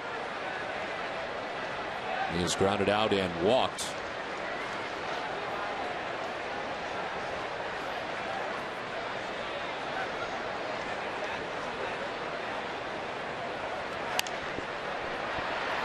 Fouled off down the third baseline, back into the seats. Talk about getting your kitchen. That ball is way in this kitchen. You got to turn up the dial a little bit, DeJesus.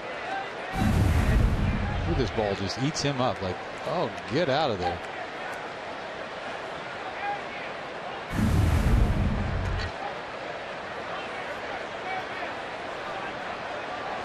.255 batting average coming in for DeJesus, who takes ball 1.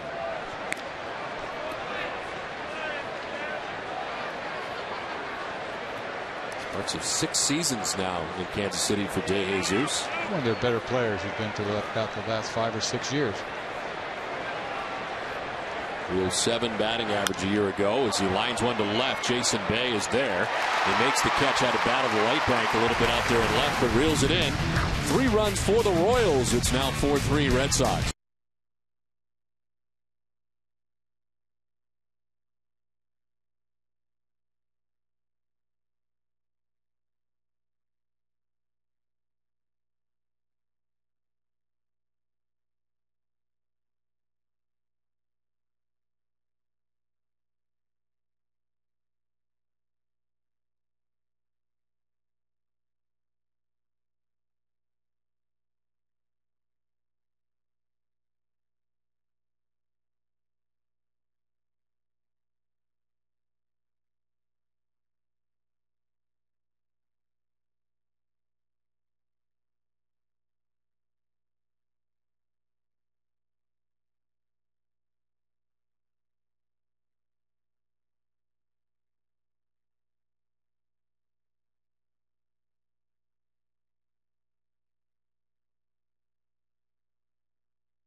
Last half of the fourth inning, Jason VARITEK, Mark KOTSAY, Nick Green to bat. As VARITEK squares and takes ball one. Jason struck out swinging in his first at bat. 4 Ks for Luke Hoshaver.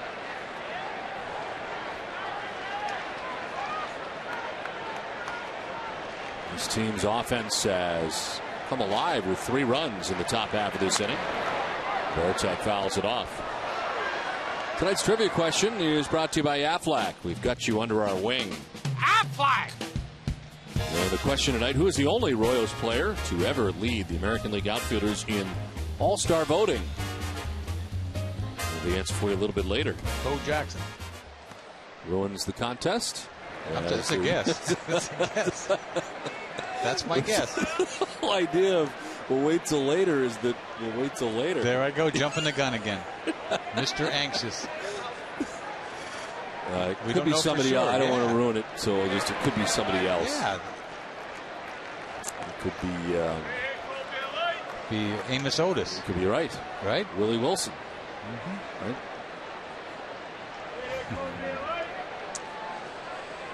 Al McRae. I'm trying. 3-1 to Jason VARITEK. There's ball 4. Down to first base.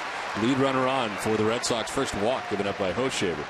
Because you ruined it for everybody, we're going to go ahead and give the answer. What do you think it is? Hey, tonight's trivia question answer is the shortest amount of time ever you have to think about it. Whoa. It's Bo Jackson, 1989.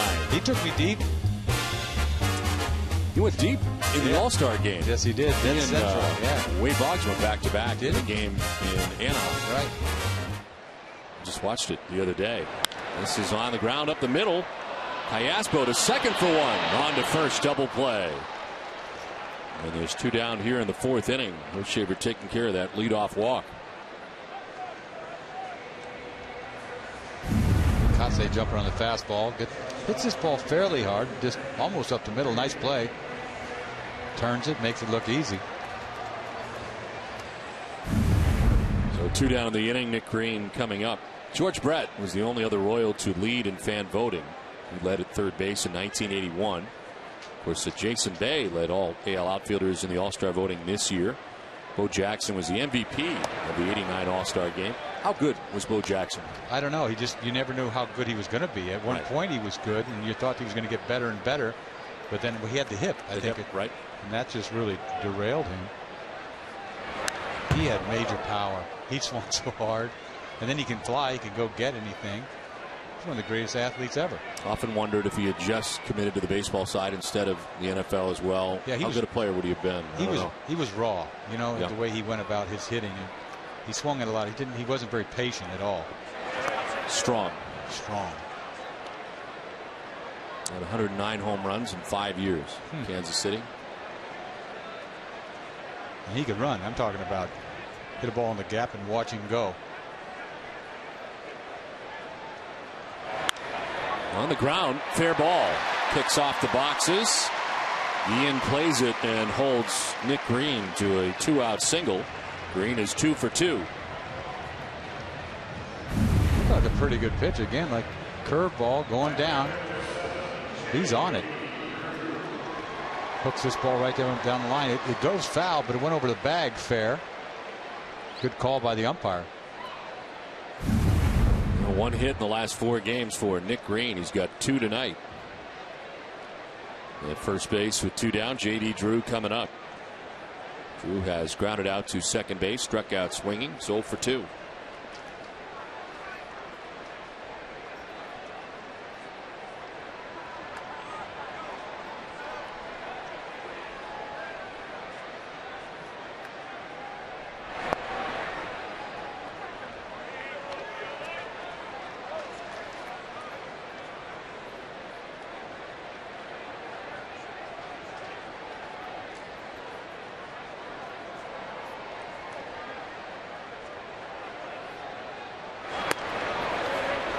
There's a strike, 1-1.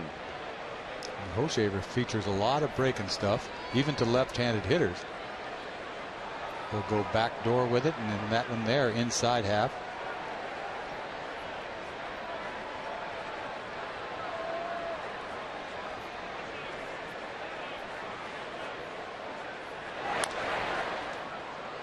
1-2 now to Drew. O'Shaver has never beaten the Red Sox. 0-2 in his career against Boston.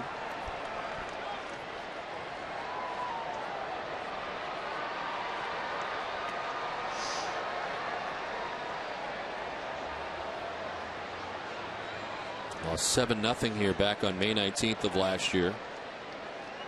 Yeah, that's what it was. 7-0, not 9-0. It was a loss against John Lester in the no-hitter May 19th.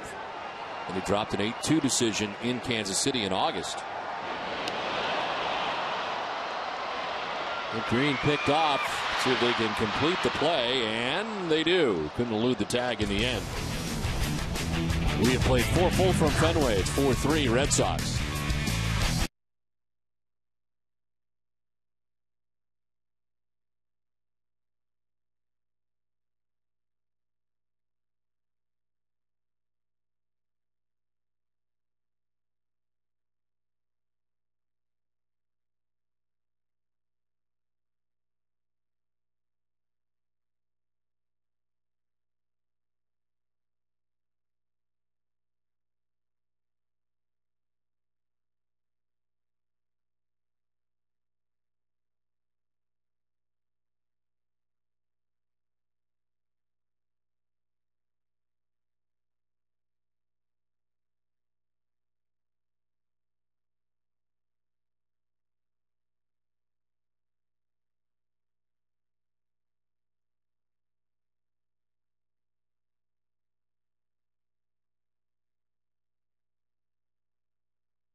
Lucchino and Tom Werner enjoying this Red Sox 4-3 lead as we head to the 5th inning.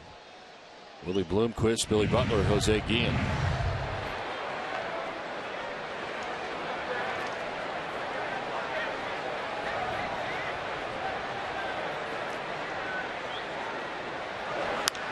Fly ball to right field. J.D. Drew is back there.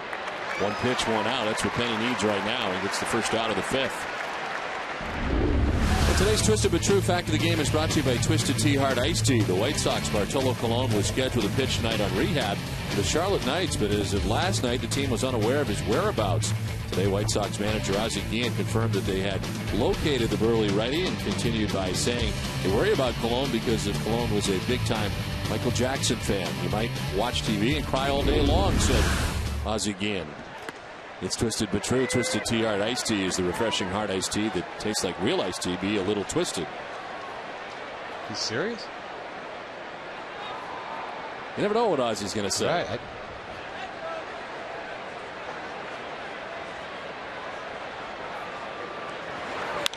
There's a fly ball out to right center field deep. Ellsbury going back, and he makes the catch. There's 2 down. Nicely done by Penny. He had 2 guys swinging at a high fastball this inning. Hit that ball pretty good, but not good enough.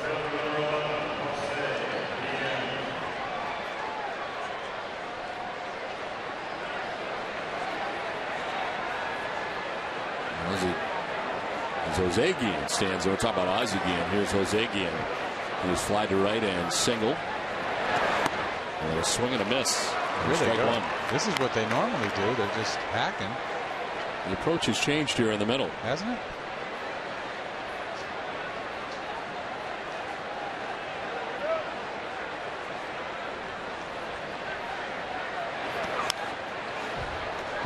That's a big league stash he's got over there, isn't it? It is. I don't remember that in the past. The goatee, I think, before. Yeah, he did. Isn't it? That is. You get a lot of stuff in there, though. You got to get rid of. Right? It's thick. It's full. It's good. Old-time ball player, sort of looking like that umpire. Remember he had that. Yes.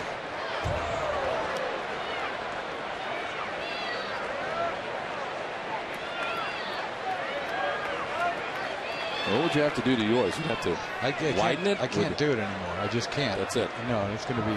It is what it is. It is what it is. Yep. It gets thinner. There's nothing you can do to thicken it up at all? Nope, I mean, there's nothing.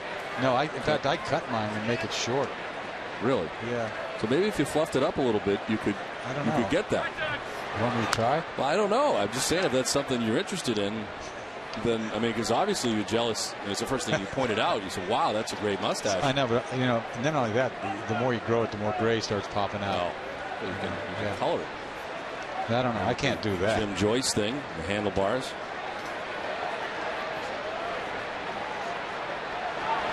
The 1-2 is to right field. J.D. Drew coming in. When he makes the catch, it ends the inning. We're halfway through this one. Red Sox on top 4-3.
Coach Shaver back on the mound for this last of the fifth. Brett Penny needed a quick inning, and he got one. As Kansas City went back to swinging the bats after the first or second pitch, and he had a 1-2-3 fifth. They may still go to the bullpen. I know Del Carmen is up right now because I didn't think there was any way that he can get to the sixth inning. Drew drives it to center field and deep. Ray Jesus going back to make the catch. Backpedaling into the triangle area for the first out, deepest part of the yard. For the latest news on your favorite New England teams, visit NESN.com. Today, read why TC thinks the Red Sox don't need Roy Halladay, how close the Patriots came to falling short on their way to becoming the team of the decade, and why, even with a broken finger, no one should count out Celtics draft pick Lester Hudson. For this news and more, visit NESN.com.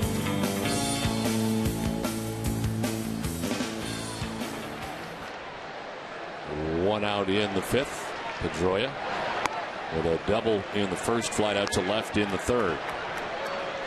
O'Shaver's got that sweeping breaking ball. Then he's got that like one over the top that almost a dewdrop in curveball. He's been getting hurt on his fastball. See ya. High drive, deep left, off the bat of Pedroia. It's out of the yard. Yeah, he's been getting hurt on his fastball, all right. Fourth home run of the year for Pedroia. 5-3 Red Sox lead. You try to slip a high fastball by Dustin Pedroia. And I'll tell you what, he can get on top of anybody's high fastball. The ball's supposed to be down and away. Look where this ball is. Up, middle. Nice swing. This ball's gone. He had 2 home runs for the longest time, and he's hit 2 in about the last week. Well, Kevin YOUKILIS has a single and a double tonight, 2 hits. And as Dustin Pedroia is connected on his 4th home run of the year. Boy, he's hot.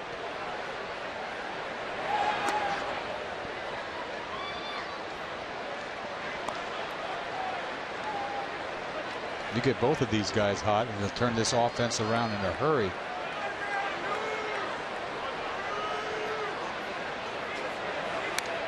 This one fouled straight back, and it's 1-2.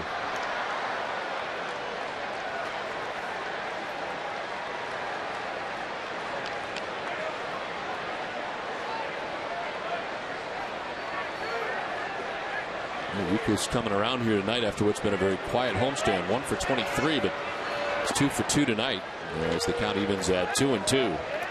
As you mentioned, Manny Del Carmen up in the Red Sox pen.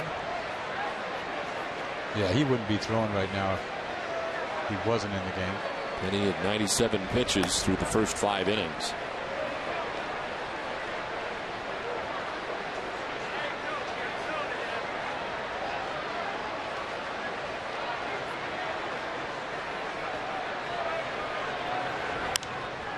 YOUKILIS pops it up, foul ground as Butler gives chase, and he'll get back into the seats.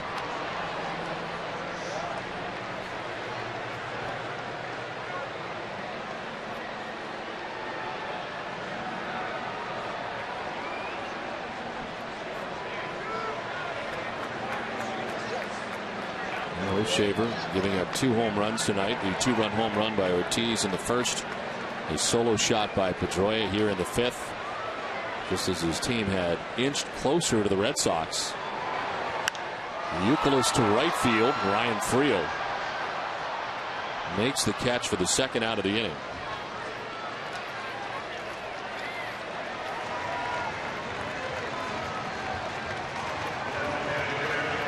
Good out for Big Papi.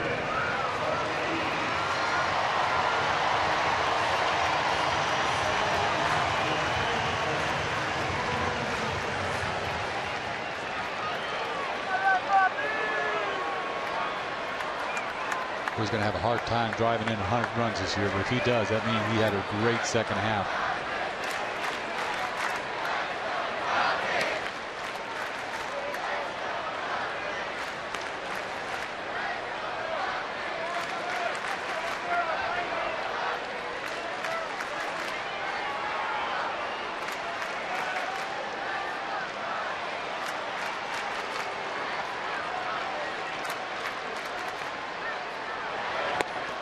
Full to the pitch, and it's 1-1. Also got Olivo on the backswing, it appeared.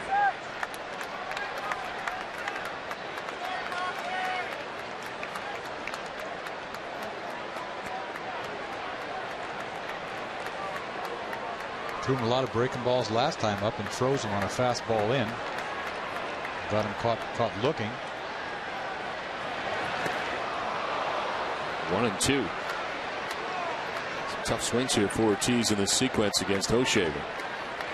Well, when you swing at a fastball in the dirt like that, you were going to swing regardless where the ball was.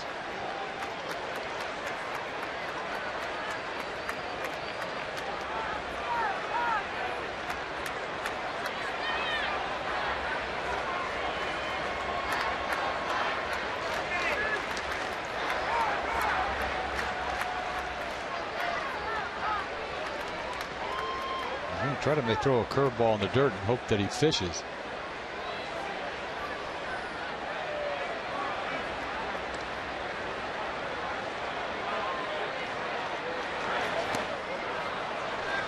Tried to hold up and did, as Hochevar wants him to check. They don't, and it's 2-2. Ortiz with a 2-run home run in the first. He struck out looking in the 3rd. He bats with 2 outs and the base is empty here in the 5th. With Jason Bay waiting on deck.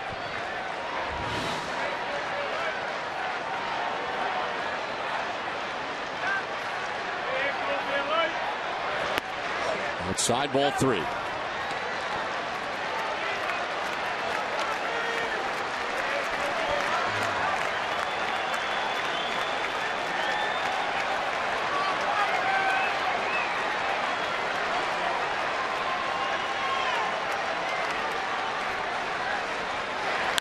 Ortiz to center field. De Jesus with room. Makes the catch. It ends things here in the 5th. Dustin Pedroia's solo home run has given the Red Sox a 2-run lead. Boston.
Of the top 9 countdown, all things Sox. The list includes key moments from the 1999 game at Fenway Park, along with a look at this year's crops of Sox stars and more. Join Heidi Sunday at noon, just before live Sox Royals coverage begins for the Ultimate Red Sox Show, presented by Arbella Insurance, here for good.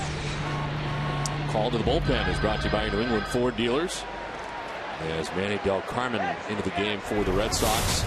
An appearance in his 34th game of the year, 1.93 earned run average, 240 opponent batting average. Martin leading it off. Brad Penny going the first 5 to make himself eligible tonight for a victory. Those 97 pitches, gives up a total of 6 hits and 3 runs. He walked a batter, struck out a batter, and the pitch count very high tonight. Early. Well, thank goodness that was a quick inning for him in the 5th. I mean, he got the 5 innings in, so he has a chance to win this game.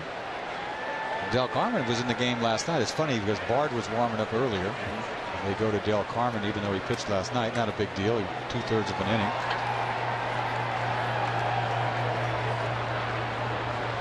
Really, it seems like anytime a starter seems to run into some trouble early, there's Bard, who is first up. The swing to left, Bay to the corner, and he won't get there. Lands foul.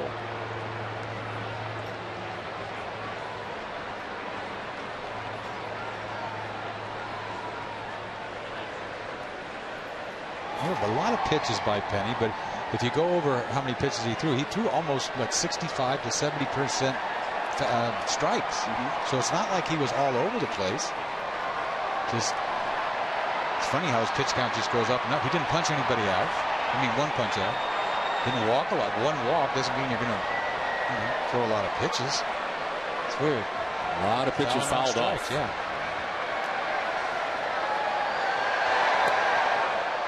Pitch up high for a ball, 1-2. Here's the line tonight for Brad Penny. 97 pitches in 5 innings. And all 3 of the runs coming in the 4th inning.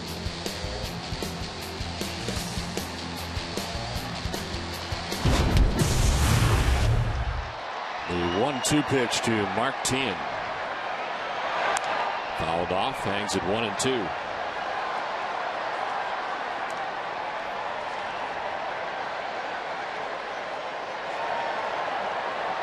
It'll be Tien, then Jacobs, then Olivo here in the 6th inning.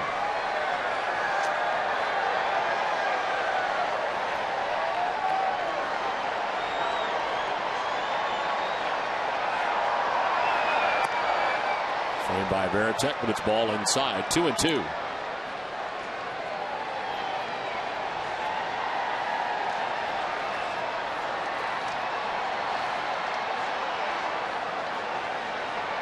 In the last 7 outings, Manny Del Carmen, 5 2/3 scoreless innings. It's not allowed to run in 26 of 33 games this year. Takes ball 3 inside, full count. Just pumping fastballs this at bat to Tien.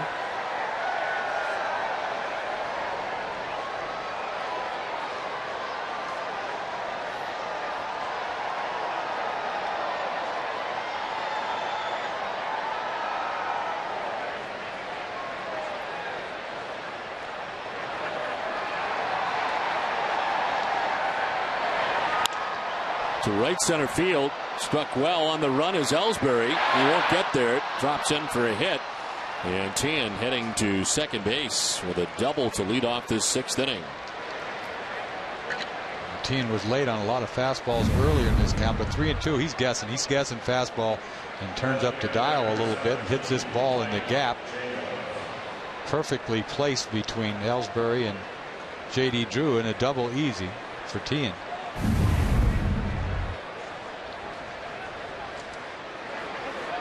He's in scoring position as Justin Masterson is up.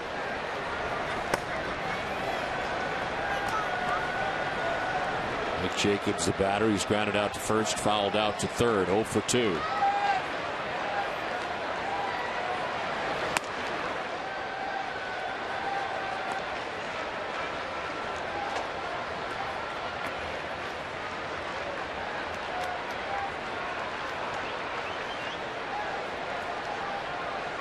Gap out there in left center. Ellsbury a step or 2 towards right center for Jacobs.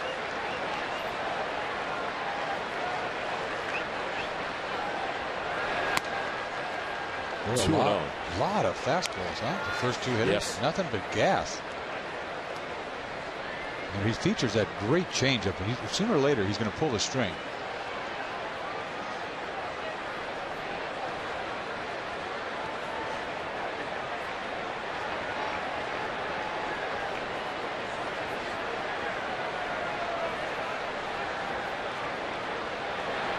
There it is. And a swing and a miss. 2-1. Good time for it, huh? 2-0 changeup. Good location. Nasty pitch. 2-0. He's got a dynamite changeup.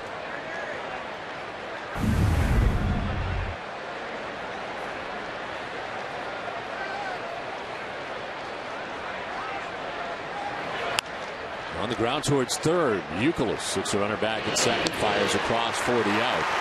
It's time for a game break. And Tom Perrin, TC.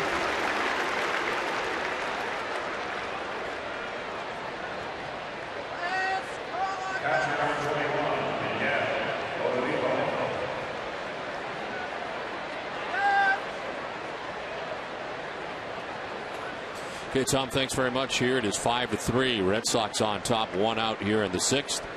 Mark Tien has led off the 6th inning with a double. Mike Jacobs grounds out. Now Miguel Olivo was 1 for 2 with an RBI single.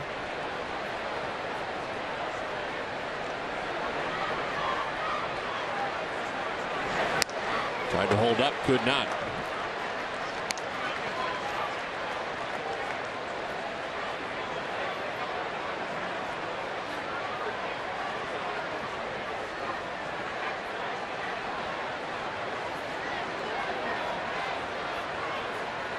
Carmen in last night's game were 2/3 of an inning giving up a hit. Walked a batter, struck out a batter. This one fouled off, and it's 0-2. So working in back-to-back nights.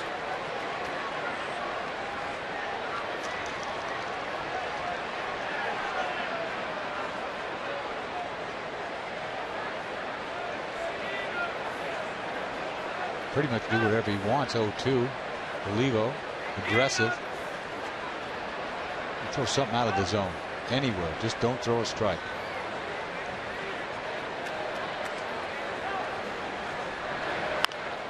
On the ground softly. YOUKILIS charging. A double pump. Had trouble getting out of the glove initially. But he's still able to get a levo to catch her running as Tien remains at second base with 2 down.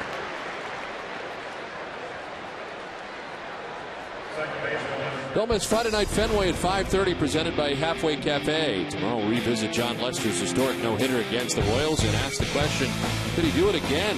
We'll also bring you the hair cuttery, hair-raising plays of the week. Visit thehalfwaycafe.com for location. You can be sure to catch Friday Night Fenway tomorrow at 5:30.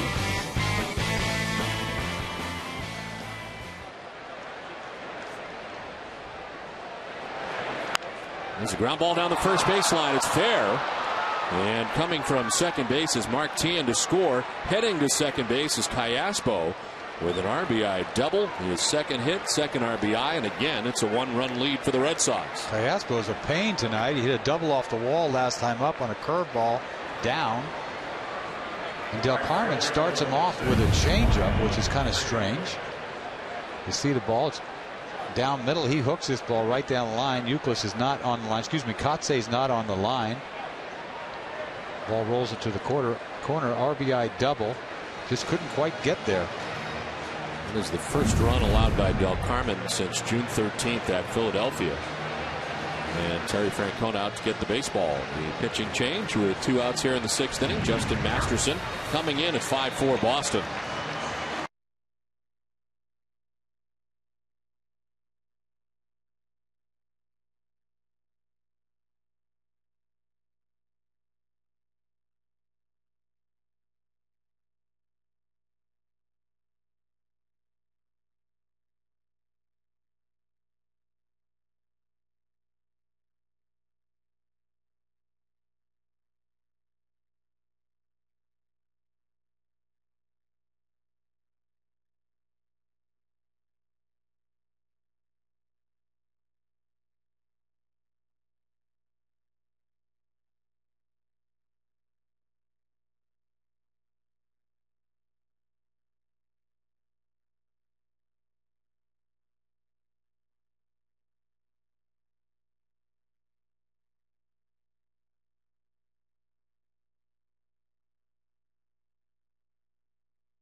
Children have had the chance to catch a Red Sox home game thanks to Dunkin' Donuts. It is filled up out there tonight as the Red Sox have a 5-4 lead. A pitching change here from Fenway Park with 2 outs in the 6th inning. Justin Masterson into the game. His 26th appearance, 3-2 record, 4.06 earned run average. Opponent hitting at .272 against Masterson. Pitched the day before yesterday against the Oakland A's, going an inning, striking out a batter. Ryan Friel, the first hitter he'll face. Tying run in scoring position, Alberto Callaspo is at second base with 2 outs.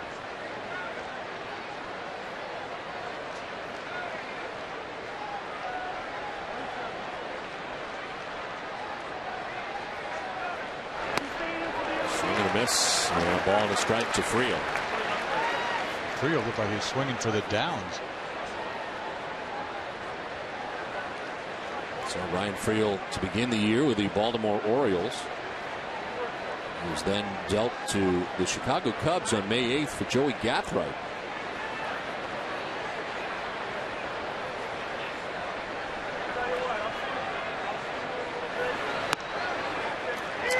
Strike count. It's 1-2.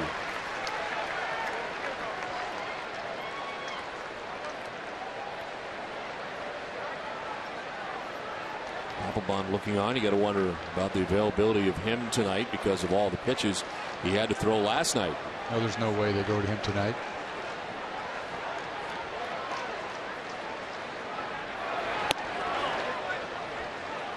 Did he go? No, says Darryl Cousins. First base umpire, and it's 2-2. Once again, all fastballs by Masterson. You see where he break out that breaking ball.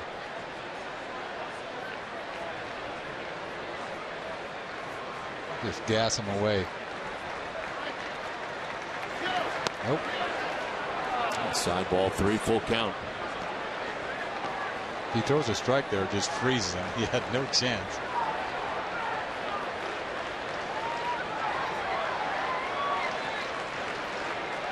Top of the Kansas City Royals order, David DeJesus waiting on deck. Fouled off to the right. We'll do it again. Yeah. Who are you talking to? Talking to you. Did you ask me a question? No. I'm answering you anyway. Are you hearing more voices? Who is that guy anyway? Keeps talking to me. All night long. You'll get used to it, I promise. As soon as grounded foul. Man, nothing but gas from from Masterson tonight.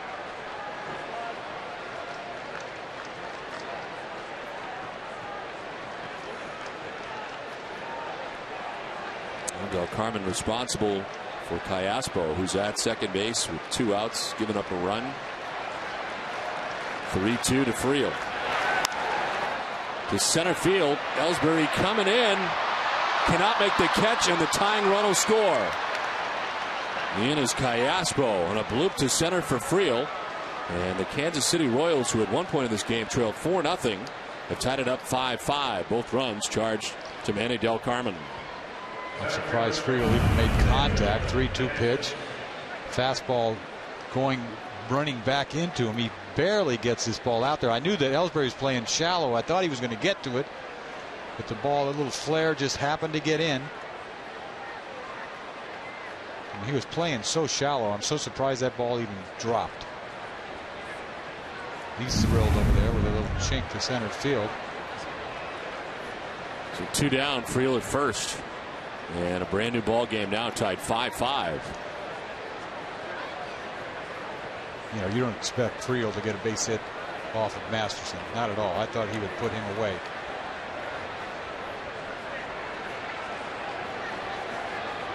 DeJesus 0 for 2 with a walk. He is grounded out, lined out. And the throw to first, he threw a bullet over there to first. He wound up.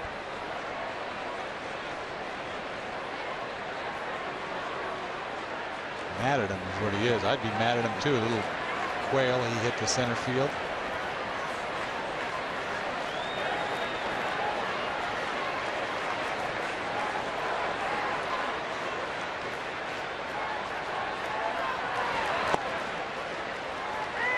Strike 1 to DeJesus.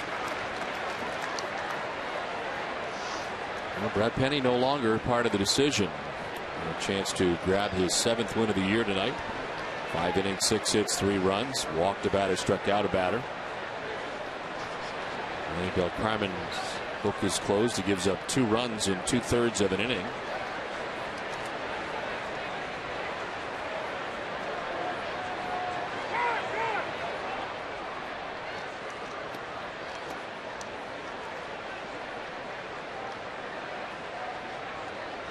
Carmen facing 4 batters, giving up 2 runs.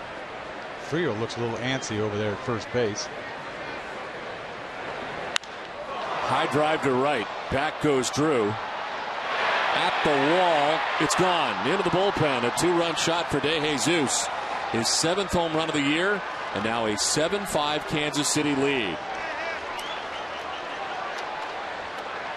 A lot of fastballs this inning by Masterson and even by Del Carmen. I think this is a fastball he's trying to get in. He's trying to throw it away, but he throws it in and he's all over it. Hits a high fly ball. This ball carried pretty well.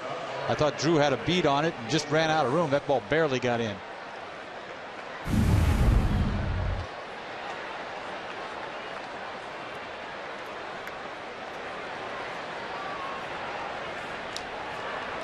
So base is empty now. Willie Bloomquist showing bunt, taking the strike. Royals trail 4-0 in this game at the end of 3 innings. They get 3 in the 4th and 4 here in the 6th to lead it now 7-5.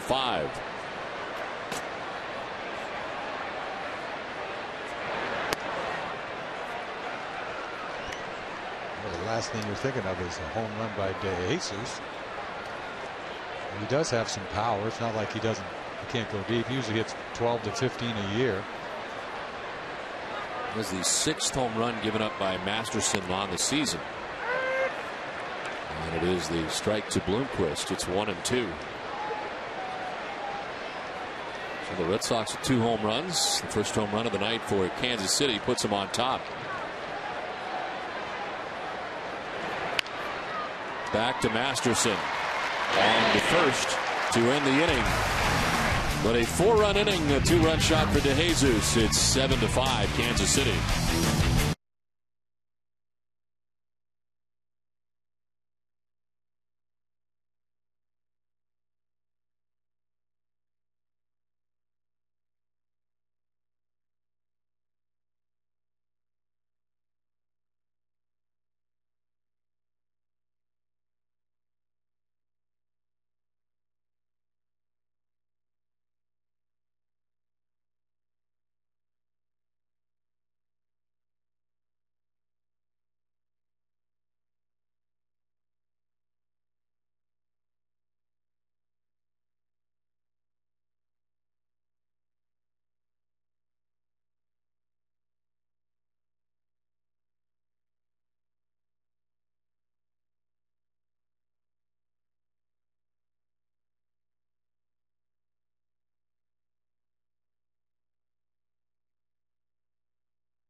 Seven to 5. Kansas City now on top. Things have changed here for Luke Hochevar. Got new life. Trailed all night. Jason Day leading it off. And a swing and a miss has him down 0-2. Ray Ellsbury and VARITEK here in the bottom of the 6th inning. It's a big inning for Hochevar. Trying to shut down the Red Sox. Coming into this inning having thrown 83 pitches through the first 5. It's up to 86 now.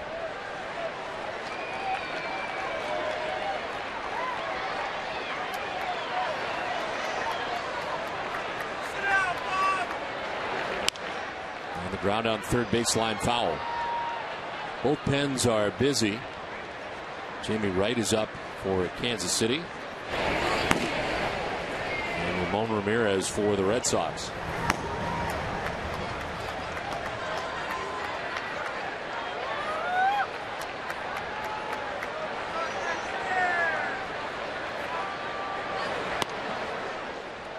Ball 1-1-2.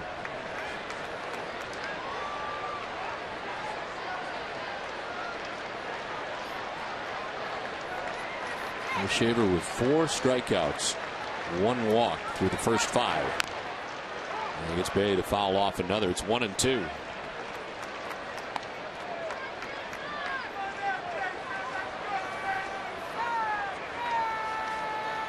Hochevar with wins his last 2 times out, beating Minnesota and Chicago.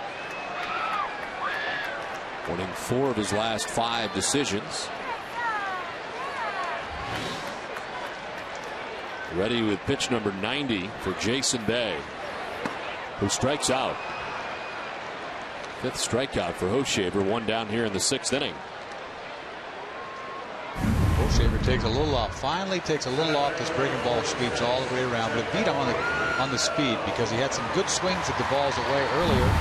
Just took a little more off.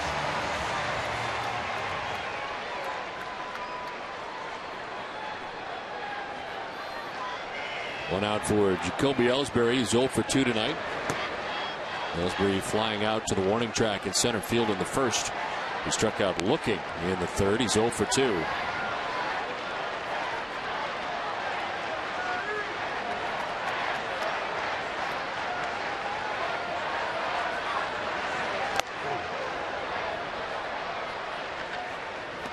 Got the umpire that time, Bill Miller.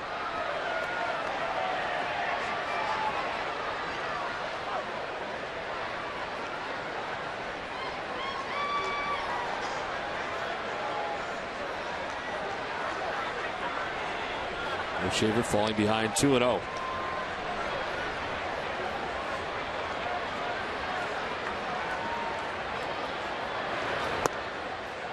There's a strike, 2-1.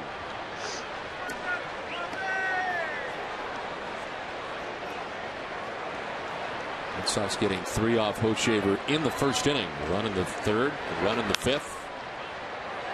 And ball foul outside of 1st, and it's 2-2 now to Jacoby Ellsbury.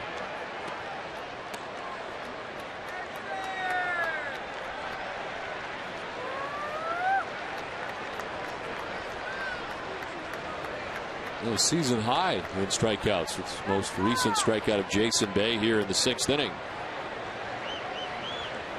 Now 2-2.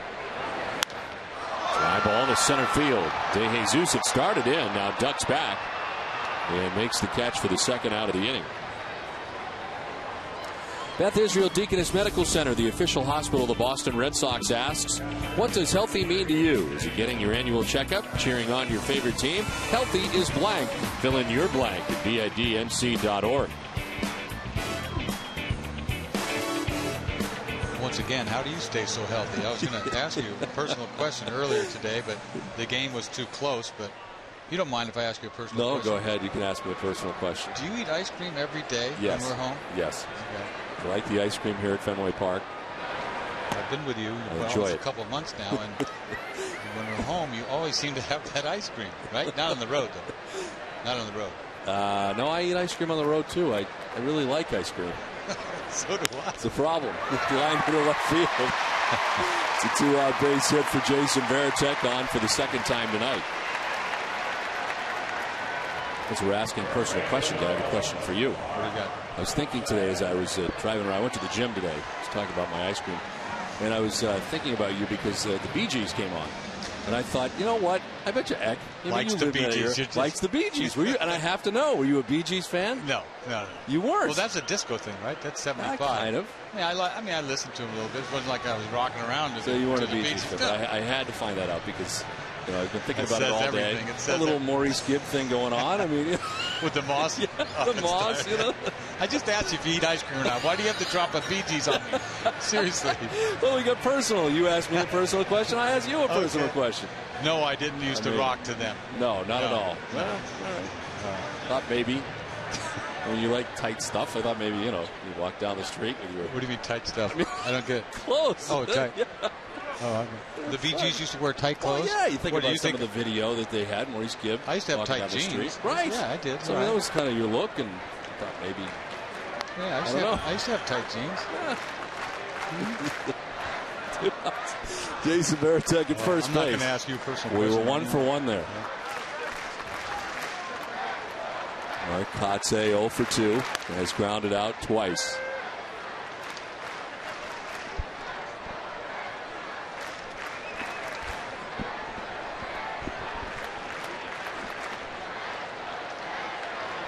Jamie Wright is done warming up.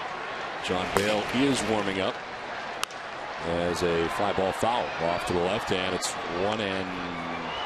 1-1. 2. Good job. I was right on it. Yep, you didn't miss it. Nick Green waits on deck with 2 outs. VARITEK at first base.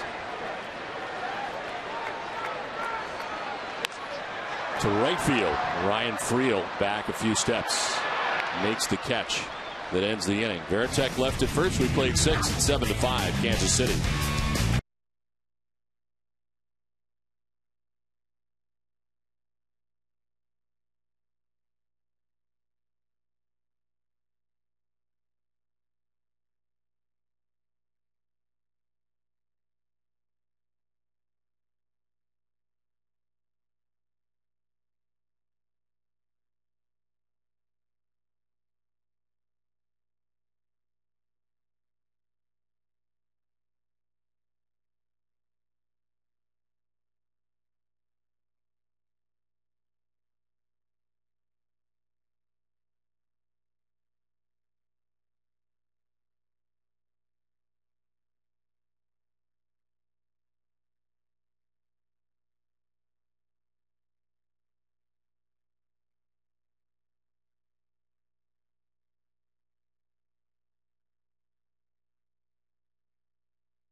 Be sure to watch Sports Desk with Cole Wright, presented by FW Webb. We'll get full coverage of Rasheed Wallace's first day as a Celtic. We'll also see a midseason AL East roundtable with guest analysts from each divisional team. Plus, Naoko Fudiyama focuses on the top defensive products in Bruins camp. You can find FW Webb's 27 Bass Centers at frankwebb.com, and be sure to watch Sports Desk tonight after our Red Sox coverage. John Nesson. Well, it's on to the 7th inning, 7-5. Kansas City on top of Boston. And the new Red Sox pitcher is Ramon Ramirez. Becomes the third arm of the day for the Red Sox. His 38th appearance, 5-3 record. 188 opponent batting average. Billy Butler leading it off and fouling off the first pitch.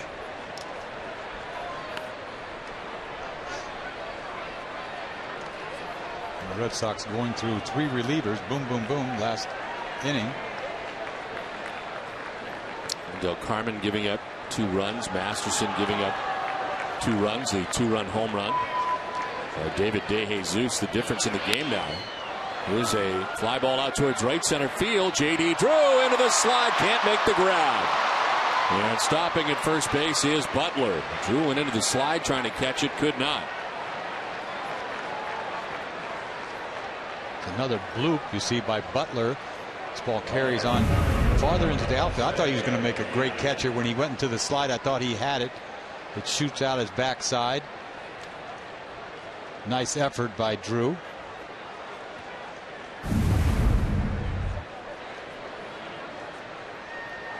So Butler on to begin things here in the 7th inning. It's now 11 hits for Kansas City. Everybody in the starting 9 has at least 1 except for their DH, Mike Jacobs. Don't forget here, Ramirez is probably juiced up facing his old team. Yeah, the trade for Coco Crisp.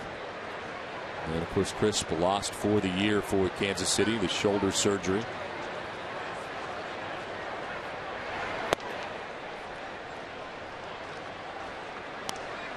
Crisp had played in 49 games for Kansas City. He was hitting at .228. 3 homers, 14 runs batted in, had 13 stolen bases.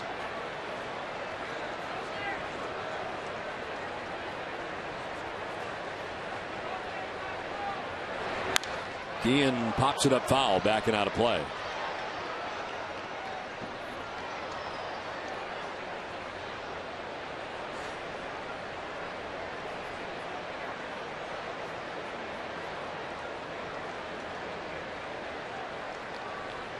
In with a single back in the 4th inning. 1 for 3 tonight. Total of 11 hits for Kansas City. 2-hit night for Willie Bloomquist. 2-hit night for Mark Teahen. And 2 hits and 2 RBIs for Alberto Callaspo.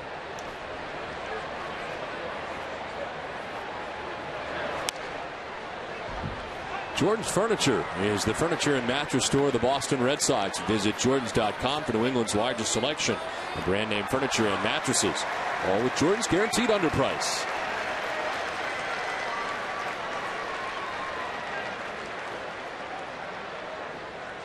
Billy Butler at first base to begin this 7th inning. The 2-2 count to Jose Guillen.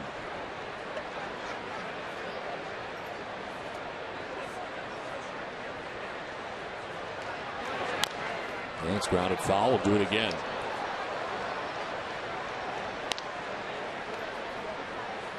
Boy, everything hard from Ramirez. We've always said that all along.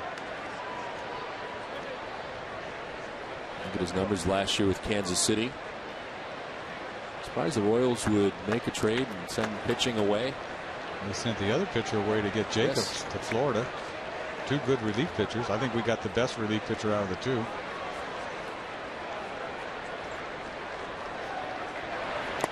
Swing and a miss. Guillen strikes out. Out number 1 of the 7th inning. It's just the 2nd strikeout for Red Sox pitching all night. Just kept coming at him. Boom. 96 by you.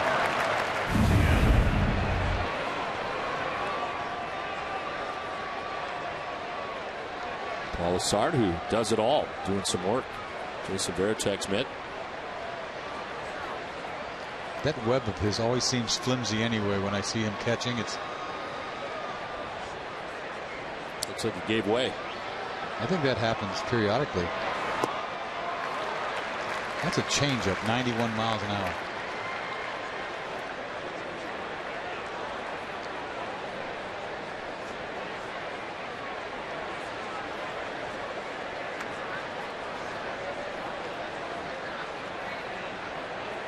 Martinez got 2 hits, single and a double. Struck out back in the 2nd inning.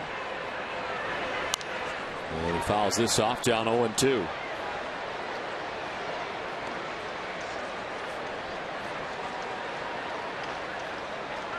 Red Sox had a 4-0 lead in this game. It's now 7-5 Kansas City. Red Sox into the bullpen in the 6th inning. Brad Penny goes the first 5. Those 97 pitches. We've seen Del Carmen, Masterson, and now Ramirez. Teahen hits it on the ground up the middle and into center field. Billy Butler will stop at second base. 3rd hit of the night for Mark Teahen. Everybody's dialing it up. Teahen dialed it up last time. Hit a double in the gap. This time he gets another fastball, and this ball's down. Good piece of hit, and hit a ball right back up the middle. Pedroia has no chance to get to this. Butler stops at second. He better stop at second. So 2 on, 1 away, and Mike Jacobs coming up.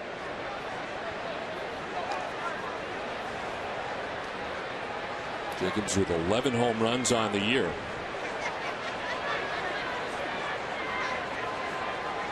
He's 2nd in home runs on the team. Miguel Olivo with 13. Waits on deck as there is strike 1.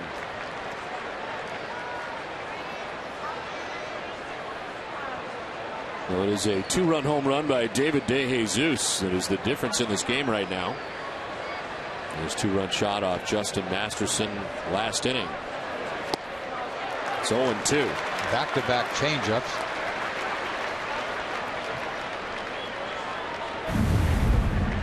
He's looking fastball. Doesn't quite get there. The ball's sinking too.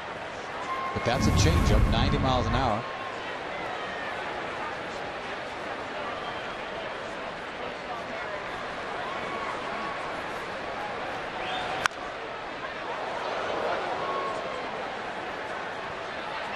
That's normally where Terry Francona sits with that last ball hit. He plays stuff. Slider down and in. He hooks it off of Francona's chair and everybody else. Good thing Tito wasn't there.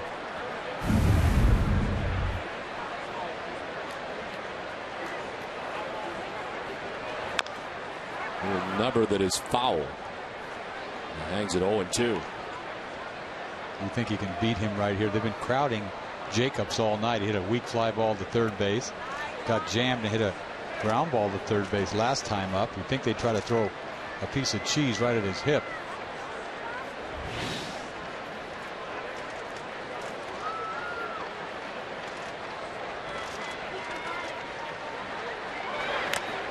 Foul tipped, held onto by VARITEK, strike 3. Second strikeout for Ramirez, and there's 2 down in the 7th.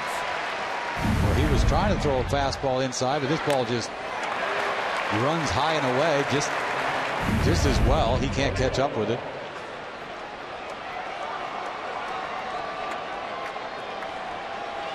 So 2 outs here in the 7th inning, first and second. Miguel Olivo. Mentioned 13 home runs on the year for Olivo. A single to drive in a run in the 4th inning, part of a 3-run 4th for Kansas City. This guy's dangerous to me. It's like he can get to, he just swings at any given time. He's trying to leave Earth. Chops it down third baseline softly. YOUKILIS on the run. Low throw dug out by KOTSAY. Nice play, both ends. And the Royals strand a pair at 7-5 Kansas City. Time for a Sports Desk update with Cole Wright.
Sports presents the Boston Globe's Red Sox Game Day Live with TC, Heidi Eck, and me. We'll preview John Lester's first start against the Royals since his no-hitter. Bill Cosby will be live on the Nesson stage, as will Red Sox chairman Tom Werner. Watch Red Sox Game Day Live tomorrow at 6, only on Nesson. A great shot out there in the bleacher area, looking up to the Prue as Luke Hochevar is done after 6 innings, departs with a chance to grab a win. 9 hits, 5 runs, was not pretty at times, but 101 pitches in his outing. It's a 7-5 Kansas City lead as we play to the bottom of the 7th inning. New pitcher is John Bale. Left-hander out of the pen, makes his 19th appearance, higher in run average of 6.08. A line drive foul off the bat of Nick Green. Green is 2 for 2 out of the number 9 spot tonight. Double in the 2nd, a single in the 4th.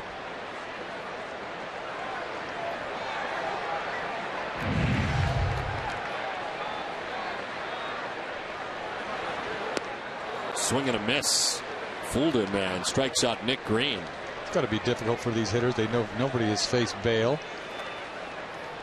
Finally see the first curveball on an 0-2 pitch. He gets a decent curveball. You can't really judge the speed. Swings over the top of it.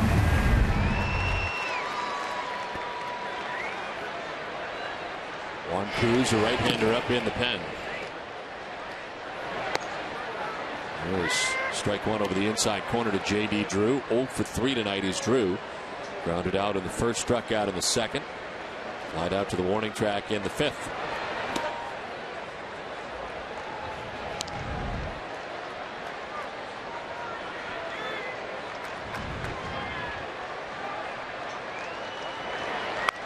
Breaking ball on the ground to first base. Butler's got it, and there's 2 down.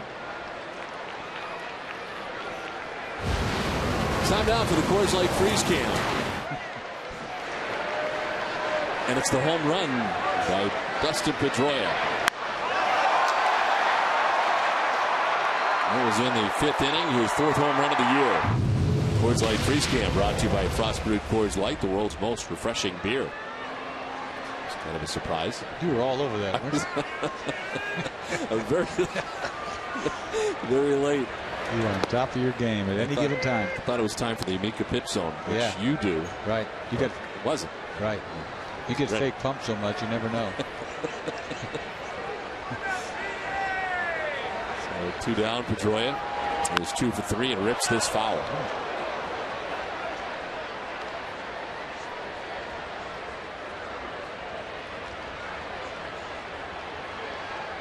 He's always dirty, isn't he? Yes. Has he always got that on his chest, dirt on his chest every day? Yes. Because he dives. Dives everywhere. Yeah, he's going to dive at one point every day. Defensively, all the time. All the time. He might do it 10 times. Anything near him, he is diving.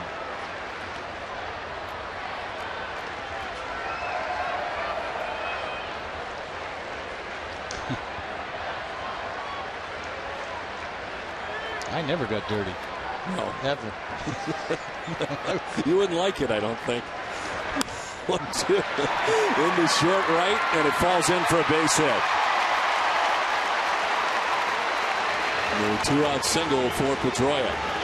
Boy, Pedroia is getting hot. Everything is going to start falling in.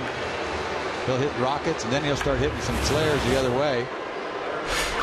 The league leaders are brought to you by Olympia Sports. With his 3rd hit, as far as 3-hit games go, he's on top with 14. Boy, his batting average goes down below 300. And he, next thing you know, boom, boom, boom, boom. Well, here comes Trey Hillman, the manager for the Royals. As with 2 outs, Pedroia's at first base. You got YOUKILIS coming up and Juan Cruz coming in. Pitching change from Fenway, 7-5, Kansas City.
Of tickets to a 2009 home game, a collectible lunchbox, official hat, and much more. Parents, visit redsox.com/kidnation to join today. It is 7-5. The Kansas City Royals on top of the Red Sox. 2 outs here in the 7th inning. Dustin Pedroia at first base, and Kevin YOUKILIS coming up to face the new pitcher. It is Juan Cruz. His 34th appearance, 4.30 earned run average. He has 28 strikeouts in 37 2/3. Opponent only hitting at 205, and spending the last couple years as a member of the Arizona Diamondbacks. Last 3 years in Arizona. They got him to replace Ramirez when he went over to us for Coco. Got a great arm. This one kicks off Olivo. Pedroia is going to try for second and get there. The head first slide. Got dirty again, didn't he? This ball gets away. It's pass ball. This ball has to be caught. Didn't turn his glove around. The ball just kicked off the heel. No throw.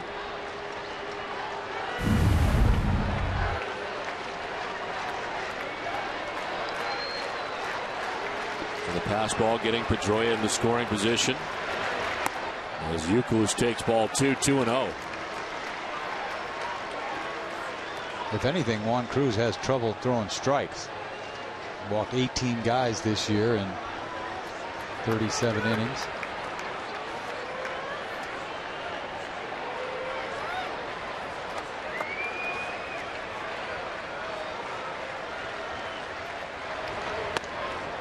There's a strike, 2-1. Working to the big leagues did Cruz as a member of the Chicago Cubs. 3 years there, Atlanta for a season, Oakland for a season, Arizona the last 3 years.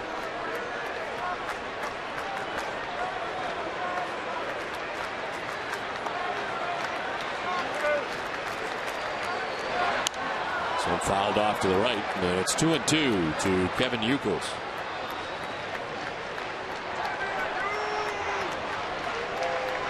YOUKILIS with a single in the first, a double in the third, flight out to right in the fifth. Pedroia in scoring position at second base with 2 outs.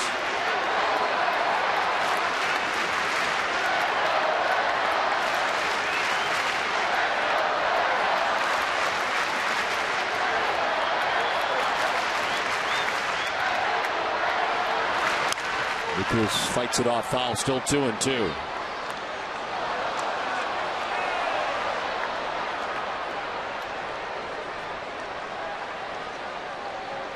Big Poppy waiting on deck. Red Sox trying to get to this bullpen before you get late enough in this game that we may see Joakim Soria. A very good closer for the Kansas City Royals.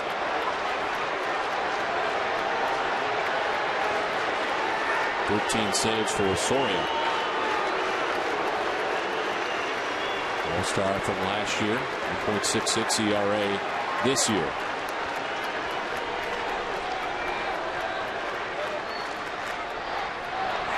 YOUKILIS may have gone. He did, and strikes out. 7-5, Kansas City on top at the end of 7.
Fouled off by Alberto Callaspo to get this 8th inning started. 7-5, Kansas City on top.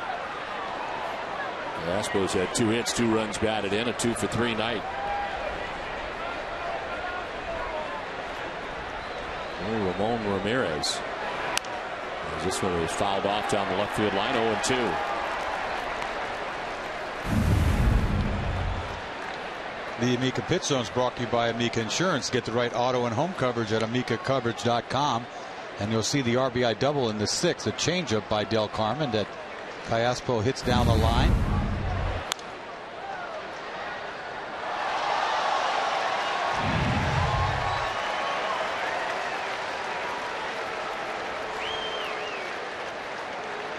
Callaspo, Friel, and De Jesus to bat here in the 8th.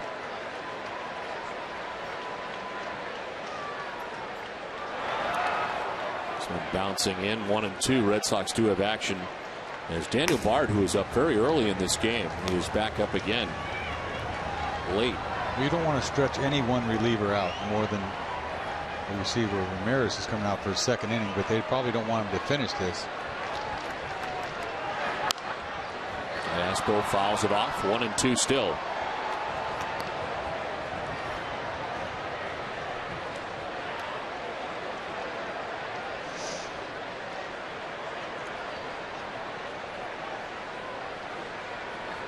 He's got 2 strikeouts in the 7th, gave up 2 hits but no runs.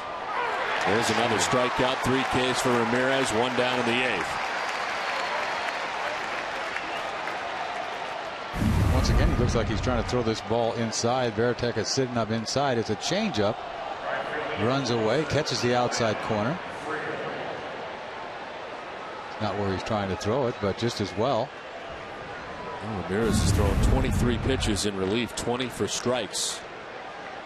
He's got 1 out in the 8th as Ryan Friel takes ball 1 outside. Friel lined out twice to right field into J.D. Drew. Singled his last time up to drive in a run, which at the time tied the score 5-5.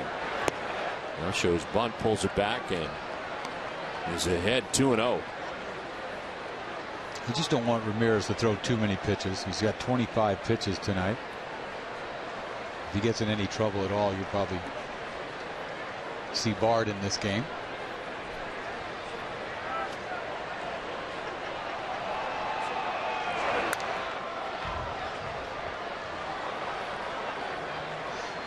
Well, the Red Sox had a 4-0 lead in this game, getting 3 in the 1st to run in the 3rd. And City getting 3 in the 4th. Boston went on top 5-3 after 5, but a 4-run top half of the 6th inning for Kansas City. A big 2-run home run for David De Jesus, and it's 7-5 Kansas City. This one grounded foul. 2-2.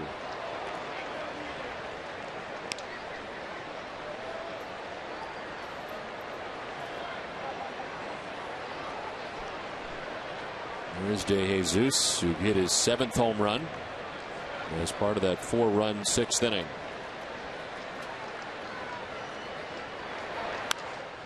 Hopped up, foul ground, that'll get back and out of play. The big at bat in this game, I think, is Friel. The bat off of Masterson that he didn't put him away. A 3-2 pitch, he dunked into center field. You'd think that Masterson's just going to put him away. No chance. You know, got the count to 3-2 and dumped it to center field.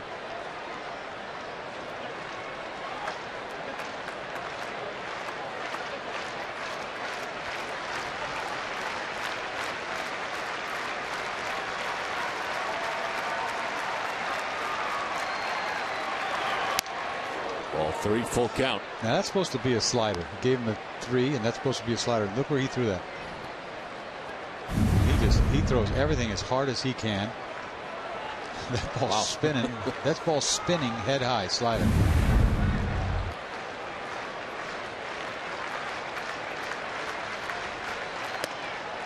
Well, he walks him with 1 out. Number 9 man Ryan Friel makes his way down to first base. You can't walk him. That guy, you have to go after that guy.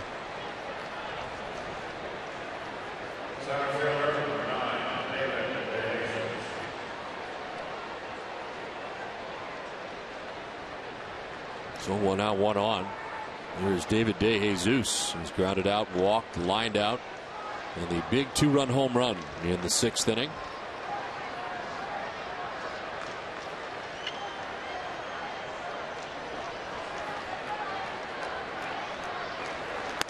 Up and away, ball 1. The only problem, like I said, with Ramirez is he overthrows occasionally. Especially if he doesn't get work in a long time. If he hasn't pitched in 3 or 4 days, that's what will happen to him. A walk for Friel, the 15th given up by Ramirez on the season. In 37 innings.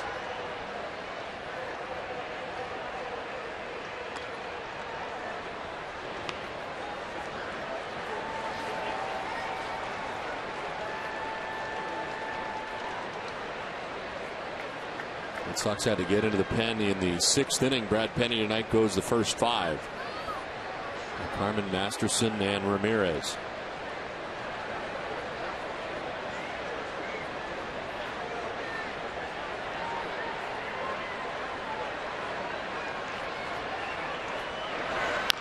Jesus rolls it foul, and it's a ball and a strike.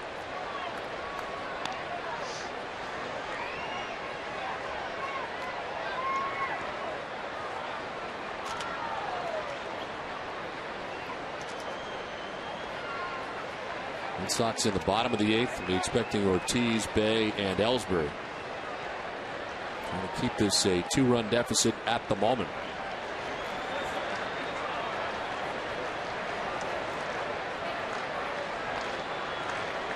One to DeJesus. Fouled off, 1-2.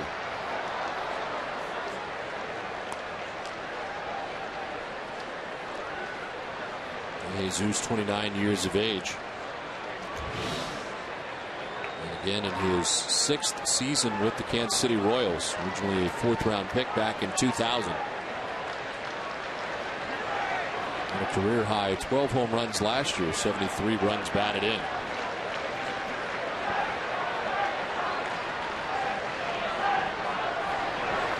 In the dirt, nicely blocked by VARITEK. No advance for Ryan Friel at first base. Well, he's got to be hard to catch. He's hard to hit, hard to catch. You're never quite sure when he's going to launch one.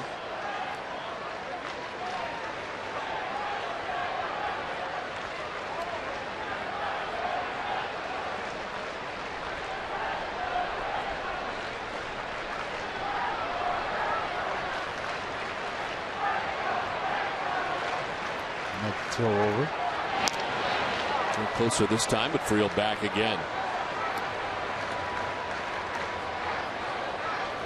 He hasn't stolen a base this year, but I'm sure he's run before when he was with Cincinnati, didn't he? He was all over the place when he was with Cincinnati. I used to see him on the highlight film, always diving. Start stops as a swing and a miss for DeJesus. A big strikeout for Ramirez, his 4th K, 2nd strikeout of the inning. What a nasty pitch by Ramirez. A little changeup in the dirt. Gets him way out front. Fooled him. That guy's swinging the balls 1 hop to the plate. You know you fooled him.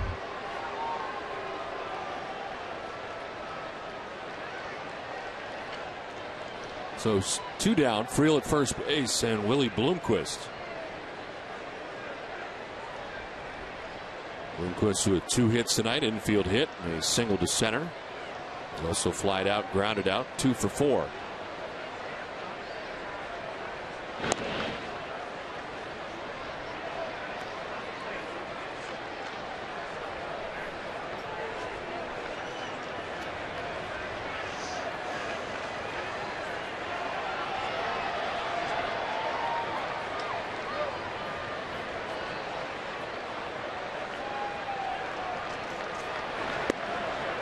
There's ball 1. Daniel Bard still in the pen.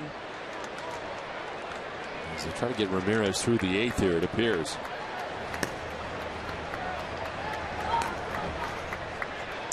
A 1-out walk to Ryan Friel and a strikeout of DeJesus. 2 down, runner at first base. Red Sox trailing by 2 runs, 7-5.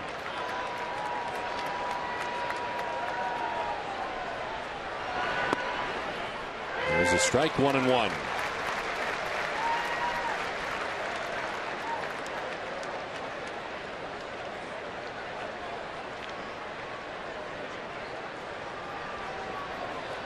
Bloomquist, who had spent his entire career with the Seattle Mariners until this season. And his first year with Kansas City, and again is been extremely versatile for Trey Hillman. Down on the count, 1-2. Boy, he's got nasty stuff going down. Everything's going down. I don't know if that's a slider or a changeup. It's not his fastball. That's all I know. He's hard to tell what he throws because everything's so hard.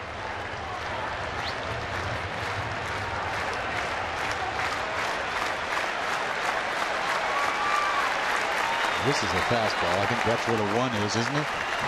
Usually.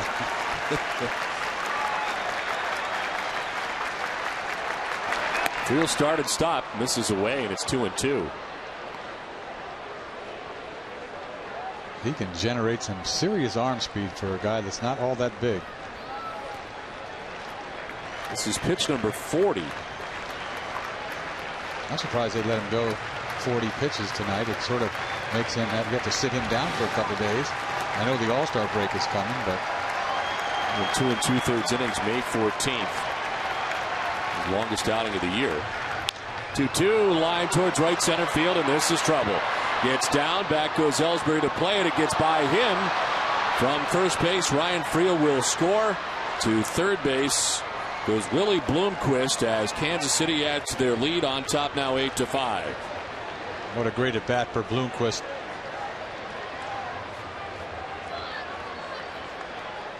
A tough right-hander by Ramirez, and he gets the count to 2-2. Bonnie gets a fastball down and away, shoots this ball into the gap. You're hoping that Ellsbury can get there and knock it down to get it back in time. But Friel scores easy, and Bloomquist gets a triple out of it. Zale leading 7th triple of the year. I think bopped back up, and he overdove that play. He's trying to save a run is what he's trying to do. He just couldn't. With the pitching change from Fenway Park as Ramon Ramirez departs, it's now 8-5 Kansas City.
They're still batting with 2 outs here in the top half of the 8th inning. Willie Bloomquist at third base. Billy Butler is the batter as Daniel Bard comes into the game. And he takes strike 1 from Bard. He'd been up very early in this game. Brad Penny ran into some trouble early.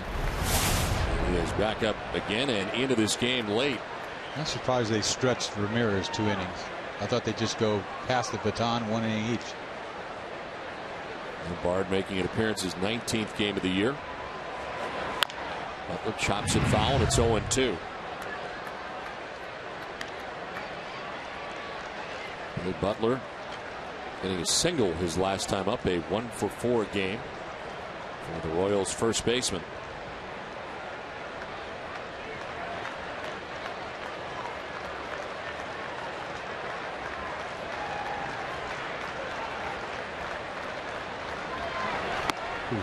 Strike 3 call. The Royals had a run. They lead at 8-5 after 7.5.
City on top of Boston. Red Sox coming to bat here in the bottom of the 8th, and the crowd has just not had enough.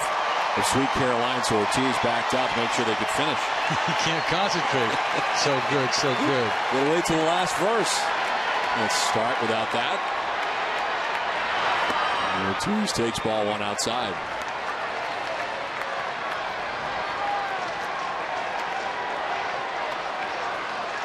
Ortiz with a home run in the 1st, strikeout in the 3rd, flied out in the 5th. Takes strike 1. Juan Cruz came in the 7th. He struck out Kevin YOUKILIS. He's back out there to start the 8th. Jason Bay, then Jacoby Ellsbury in the 8th.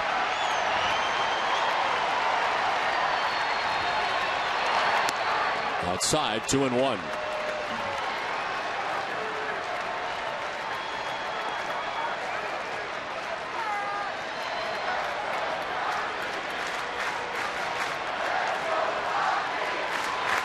Ortiz on the ground down the line at first, foul.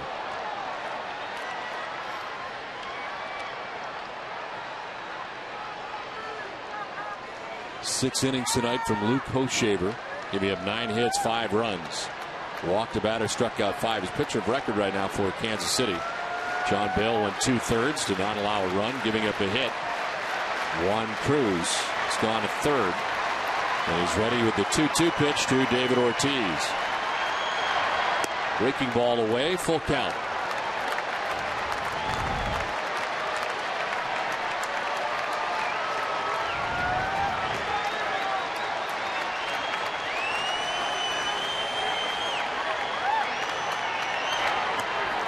Ball 4, he walks Ortiz to begin the bottom of the 8th. Time for the game summary. It's brought to you by Comcast. David Ortiz, who homered last night, homers again tonight. This is a 2-run shot in the 1st, part of a 3-run first inning for the Red Sox. Dustin Pedroia would homer also, a solo shot in the 5th inning, which at the time gave the Red Sox a 5-3 advantage. But Kansas City scores 4 times in the 6th. A 2-run home run for David DeJesus. And a 7-5 lead at that time for Kansas City. They had another run in the 8th and lead it 8-5. As Jason Bay takes a pitch high. You know, Cruz has had control trouble. I told you he's walked a ton of guys this year, and he walks I can't believe he walked Ortiz. You know, a 3-2 changeup down the way. I mean, he's got a 3-run lead.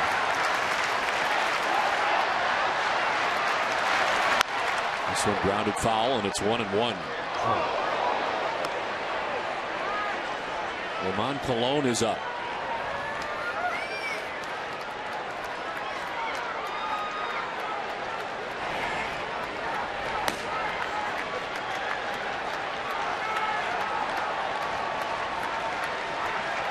Lead runner on for the Red Sox, bottom of the 8th. Play for Bay to go the other way. Center fielder De Jesus to right center. A 1-1 to Bay. In tight, 2-1.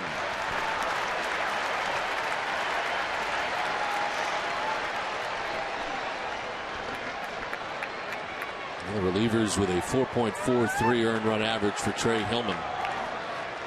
Red Sox trying to get to this bullpen.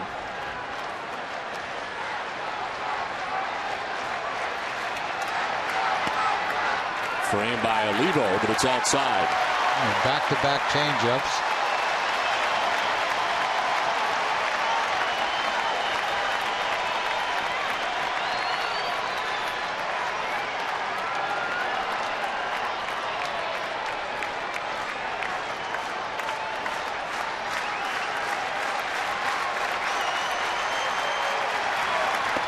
With a swing and a miss, full count. How about that? 3 changeups in a row.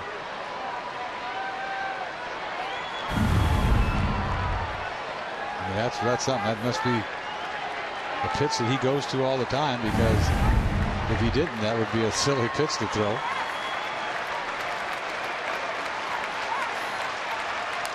He fouls it off. Fastball that time, full count. Well, I take my chances with that 95.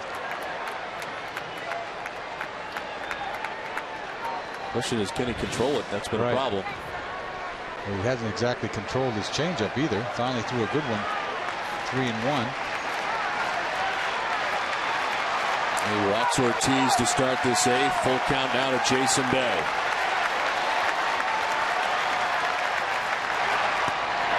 Ball 4. So walk the first 2 batters of the 8th. Another changeup. This is what you want to do. Is walk the first 2 guys with a 3-run lead. That'll make your manager happy.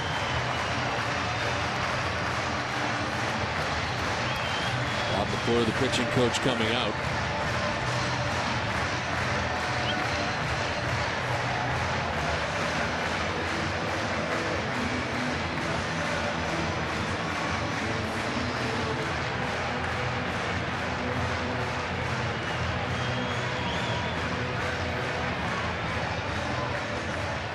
Trey Hillman alongside John Gibbons, a former Toronto Blue Jays manager, now the bench coach here for Kansas City. Obviously, that changeup is a pretty important pitch to Cruz. I mean, he's thrown it so many times. He threw a 3-2 to Ortiz to walk him way outside. He threw a 3-1. And then he threw a 3-2 for ball 4 to Bay. 2 on, nobody out. Jacoby Ellsbury 0 for 3. He was flied out, struck out, flied out again.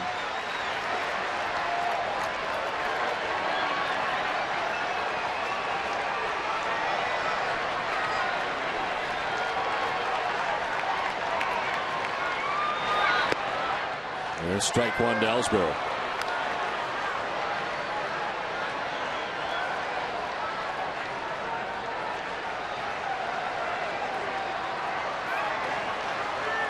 Only 1 walk all night tonight for Kansas City pitching until now. Juan Cruz walks the first 2 batters he faces in the 8th. He's 0-1. Ellsbury fouls it off to the left, and it's 0-2. He's got a good fastball, good live fastball. I'm surprised he doesn't go to it more.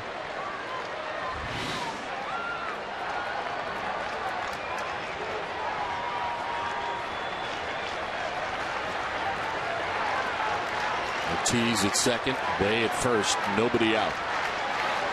His punch-out pitch is that changeup. Here it is. Ellsbury grounds it to third base. Tien touches third, fires across, no chance with Ellsbury running. It's the lead runner, David Ortiz, for the first out of the inning. When he first chopped that ball, I said, well, this looked like a double play ball, but meanwhile, it's Ellsbury running. That was not a changeup. That was a fastball to Hopper. Nice pick by Ting, but he doesn't have enough time to throw it all the way across the diamond. Not even close.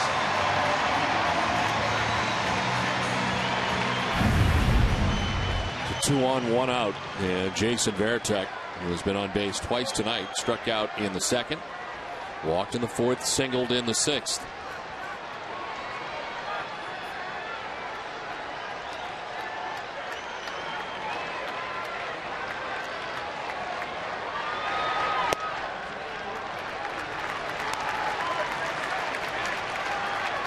Kansas City out hitting the Red Sox 13-10.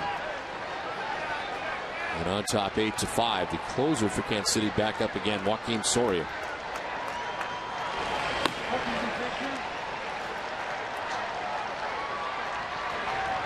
Varitek to second baseman Callaspo to second for the out. No, didn't get anybody.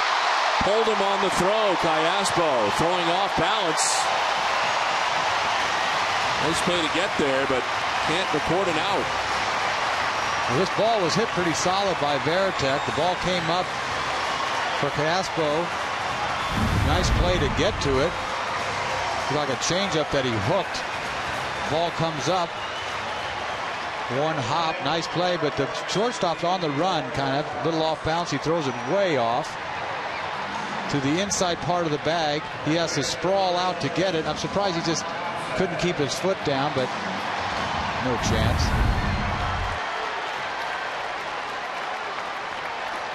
So bases loaded with 1 out.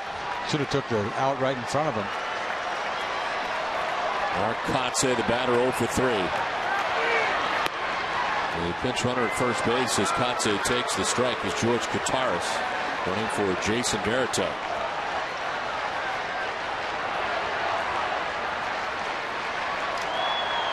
For 3 is KOTSAY against Cruz in his career.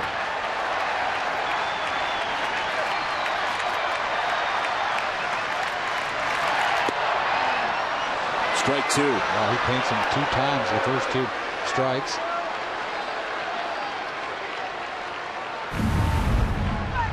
See this fastball. The first one was away. This one's tailing away too, but he gave him the first one and gave him the second one.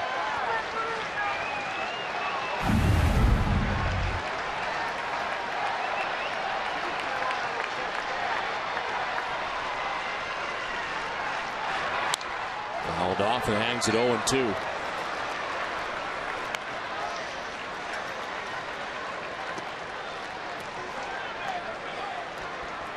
They charged the second baseman Callaspo with an error on that throw.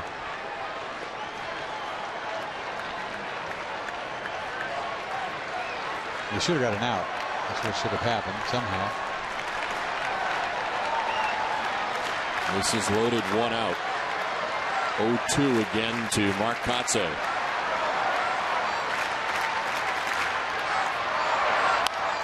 Fouled off. We'll do it again.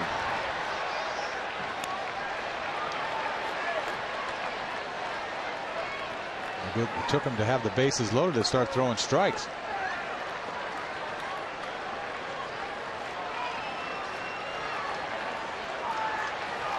Nick Green waiting on deck. Red Sox batting bottom of the 8th, trailing by 3 runs. But the bases loaded. A couple of walks to begin this inning allowed by Juan Cruz, giving the Red Sox a chance. KOTSAY good at bat, fouling off another.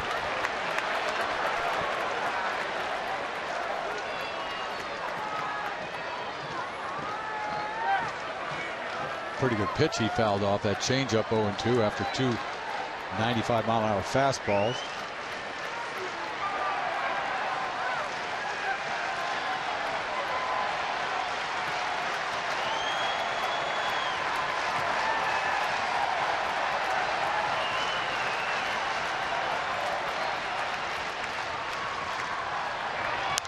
KOTSAY fouls off another.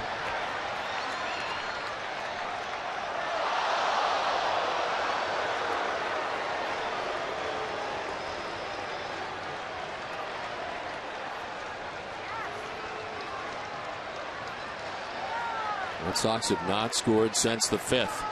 Kansas City has scored 5 times since then, an 8-5 lead. Cruz has walked 2 in this inning, and it's bases filled with Red Sox, 1 out.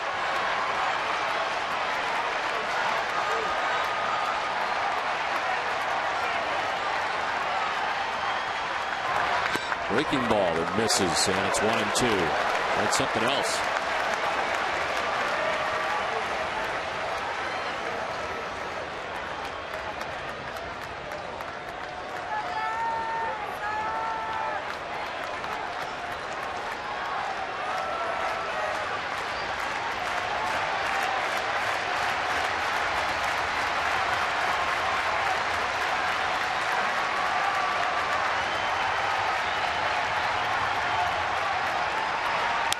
KOTSAY gets jammed, pops it up, foul ground. Tien by his own dugout won't have a chance.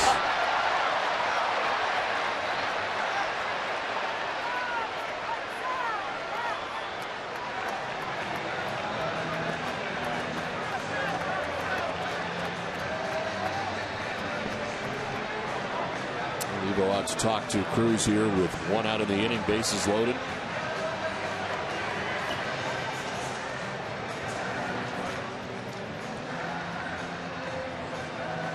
Stay with us, and immediately following tonight's game for WB Mason's Extra Innings, TC and Jim will examine Brad Penny's 17th start of the season. We'll also get all the post-game reaction from the press conferences and the clubhouse. It's WB Mason's Extra Innings coming up right after the game.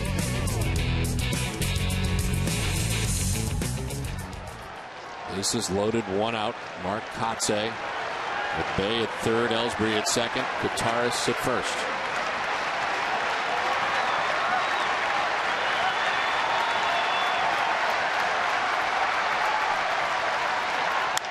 KOTSAY to center field. Back goes DeJesus. He'll have room as he makes the catch shy of the track. Tagging at third is Bay. He'll score. Taking third is Ellsbury, and it's a 2-run game now, 8-6.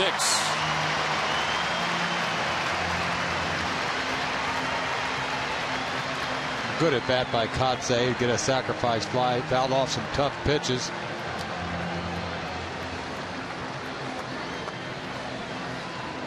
Going with his closer. So looking for 4 outs from his closer, Joakim Soria, coming in, 8-6 Kansas City.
Back here so far in the bottom of the 8th inning. And runners at first and third. Joakim Soria into the game to make an appearance in his 22nd game of the year. He is 13 out of 15 in save opportunities. Picked one up on Monday. He is 13th. You see the strikeouts to innings pitched. Shows a little dominance. Has a 93.3 conversion rate, third best in the majors.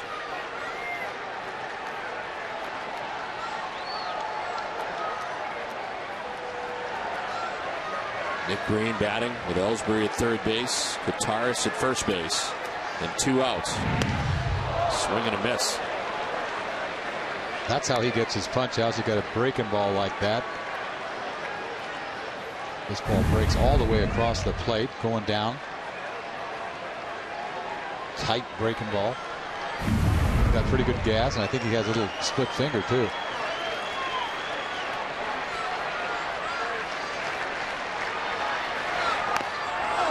He tried to hold up, could not, and is down 0-2.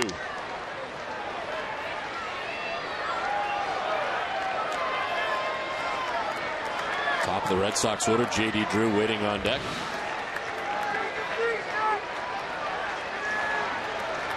You got to respect that curveball he saw the first pitch.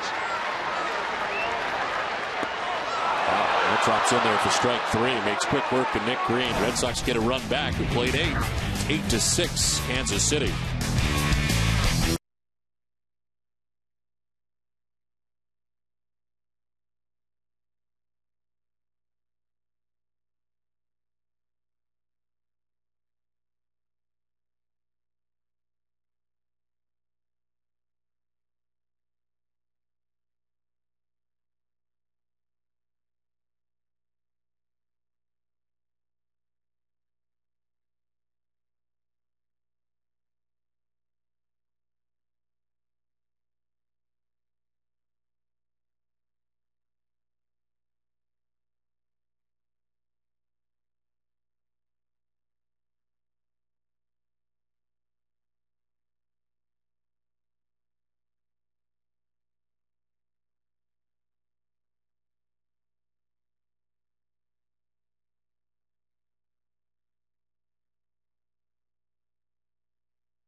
Back at Fenway is Daniel Bard back to the hill for the Red Sox, and swinging for strike 1 is Jose Guillen. Big strikeout 10 last inning. How about this curveball? No chance. That thing is breaking what? A foot. Easy. See why he's nasty. And strike 2, 0-2. George Kotsay, who pinch ran for Jason VARITEK, now does the catching.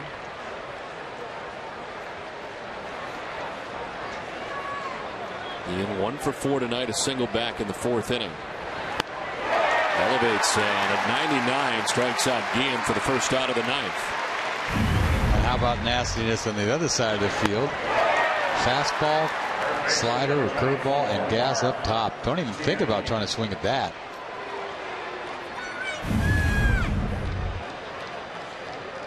So Bard has faced 2 batters, Billy Butler to end the 8th, Jose Guillen to open up the 9th. Struck them both out. Now Martin has had a big hit, 3-hit night, 3 for 4, scored 2 runs.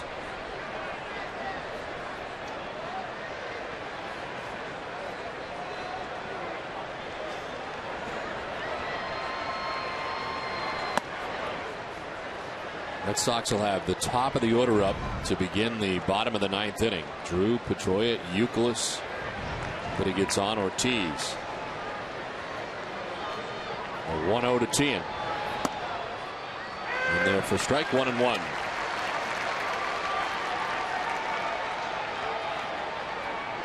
Del Carmen, Masterson, Ramirez, now Bard. All out of the pen. Brad Penny goes the first 5, gives up 3 runs. So off the glove of Kotsay, 2-1.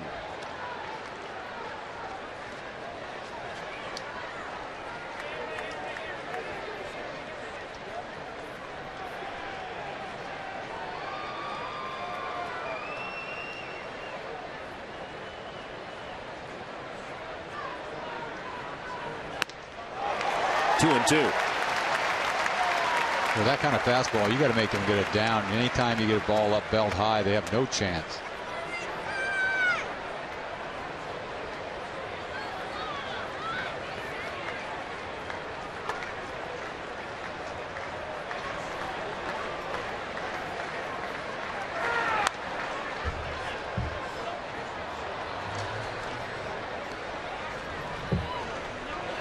The last 3 outings, Daniel Bard with 4 perfect innings and 7 strikeouts in those 3 outings.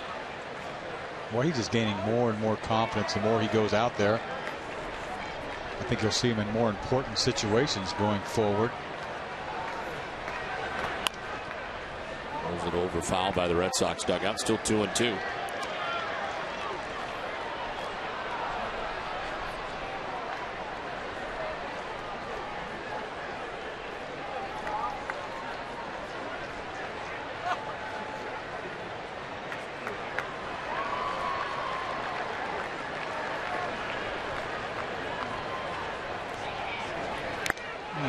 Foul tipped into Kotsay's mitt. 3 strikeouts in a row for Bard. 2 down in the 9th. Like I said, this ball belt high, you have absolutely no chance. It's borderline strike. That ball's high, but it must look pretty good coming in if you can see it. This ball's got the giddy up on it. So 2 down here in the 9th, and Mike Jacobs will now try it against Bard.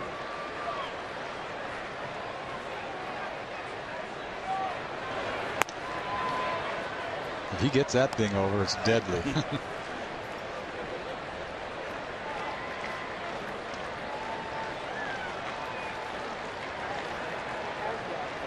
Jacobs, the only member of the starting 9 for Kansas City not to have a hit tonight. Everybody's having trouble with this fastball. Nobody's going to hit this. I mean, you cannot hit this. Anything above the belt, no chance. You see this borderline, still high. Ball almost rises when you throw it so hard like that. Little deception. Each of the last 3 outings is now 9 of 12 batters faced that he has struck out. It's 3 in a row tonight. And he's ahead of Jacobs 1-2. Jacobs been having trouble with the fastball all night, let alone this cheese he features. He could do anything he wants right here. He could throw him a belt high fastball inner half, or he can buckle him with a hook at the outside corner.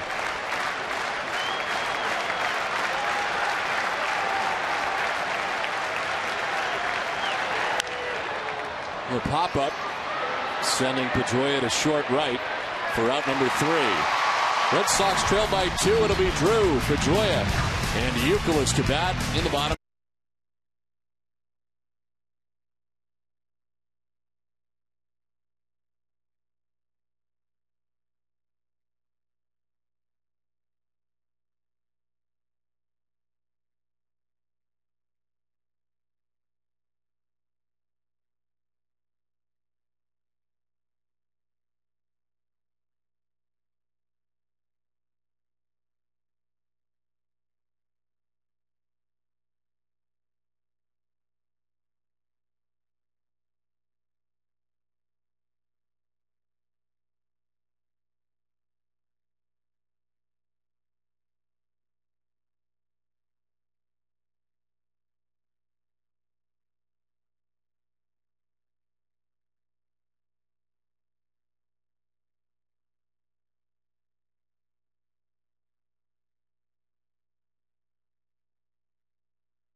J.D. Drew leads it off here in the bottom of the 9th inning. Joaquin Soria trying to get 4 outs to close this out. Struck out Nick Green, the only batter that he faced in the 8th. Drew, Pedroia, YOUKILIS in the 9th. And it's quickly 0-2 to J.D. Drew. Tony Pena taking over at shortstop defensively for Willie Bloomquist.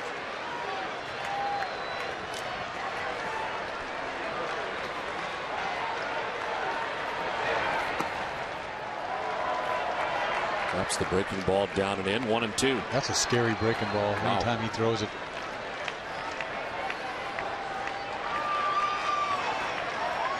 Soria, of course, an all-star last year representing the Royals. This one slap foul. 1-2. He ended up with a total of 42 saves last year. That's 17 in his first season in 2007. With Tommy John surgery in 03. Little roller down the first baseline. Soria flips to first for the out.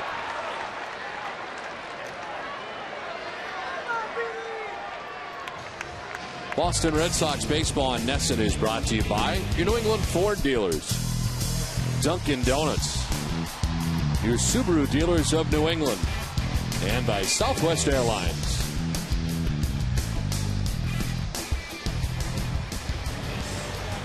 One out here in the bottom of the 9th inning. It's been a beautiful night from Fenway Park. Red Sox had a 4-0 lead at one point in this game. They now trail in the game 8-6 with 1 out in the 9th. Pedroia's had a nice night, 3 hits, including his 4th home run, as he takes ball 1.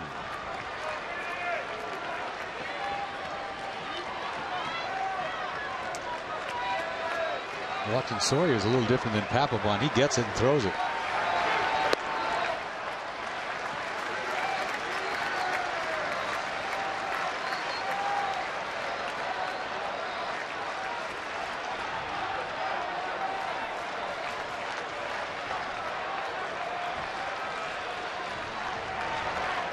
Two-0 pitch is ball 3, 3-0. Oh, that's the last thing he wants to do is walk Pedroia.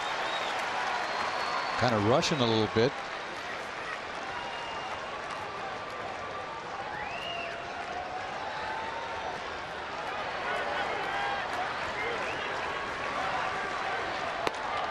There's a strike, 3-1.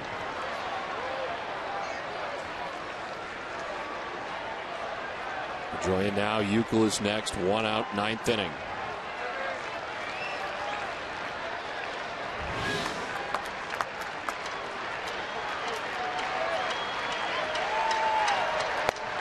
Strike 2, full count.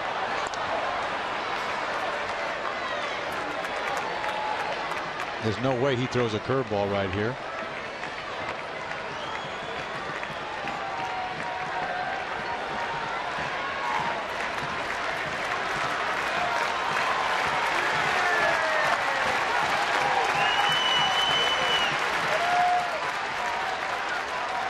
Shake about 3 times to make the hitter think a little bit.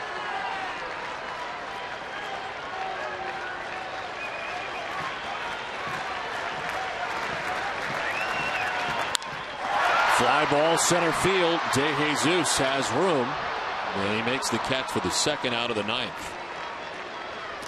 Coming up after the game, stay with us for Granite City Electric's Red Sox Final, where you have a chance to be part of the show. Submit your best question at NESN.com/final, and Hall of Famer Jim Rice will provide the answer. We'll look ahead to John Lester's start against the Royals, and we'll tap into the rumor mill to hear the latest on where Jays ace Roy Halladay will be heading. Granite City Electric's Red Sox Final coming up right after the game, right here on NESN. The Red Sox are unable to come back. Virtual tie atop the American League East with the Yankees.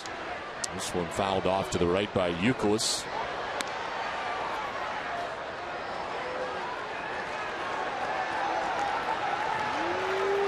It's a tough game for the Red Sox, leading 4-0. You think you had it well at hand.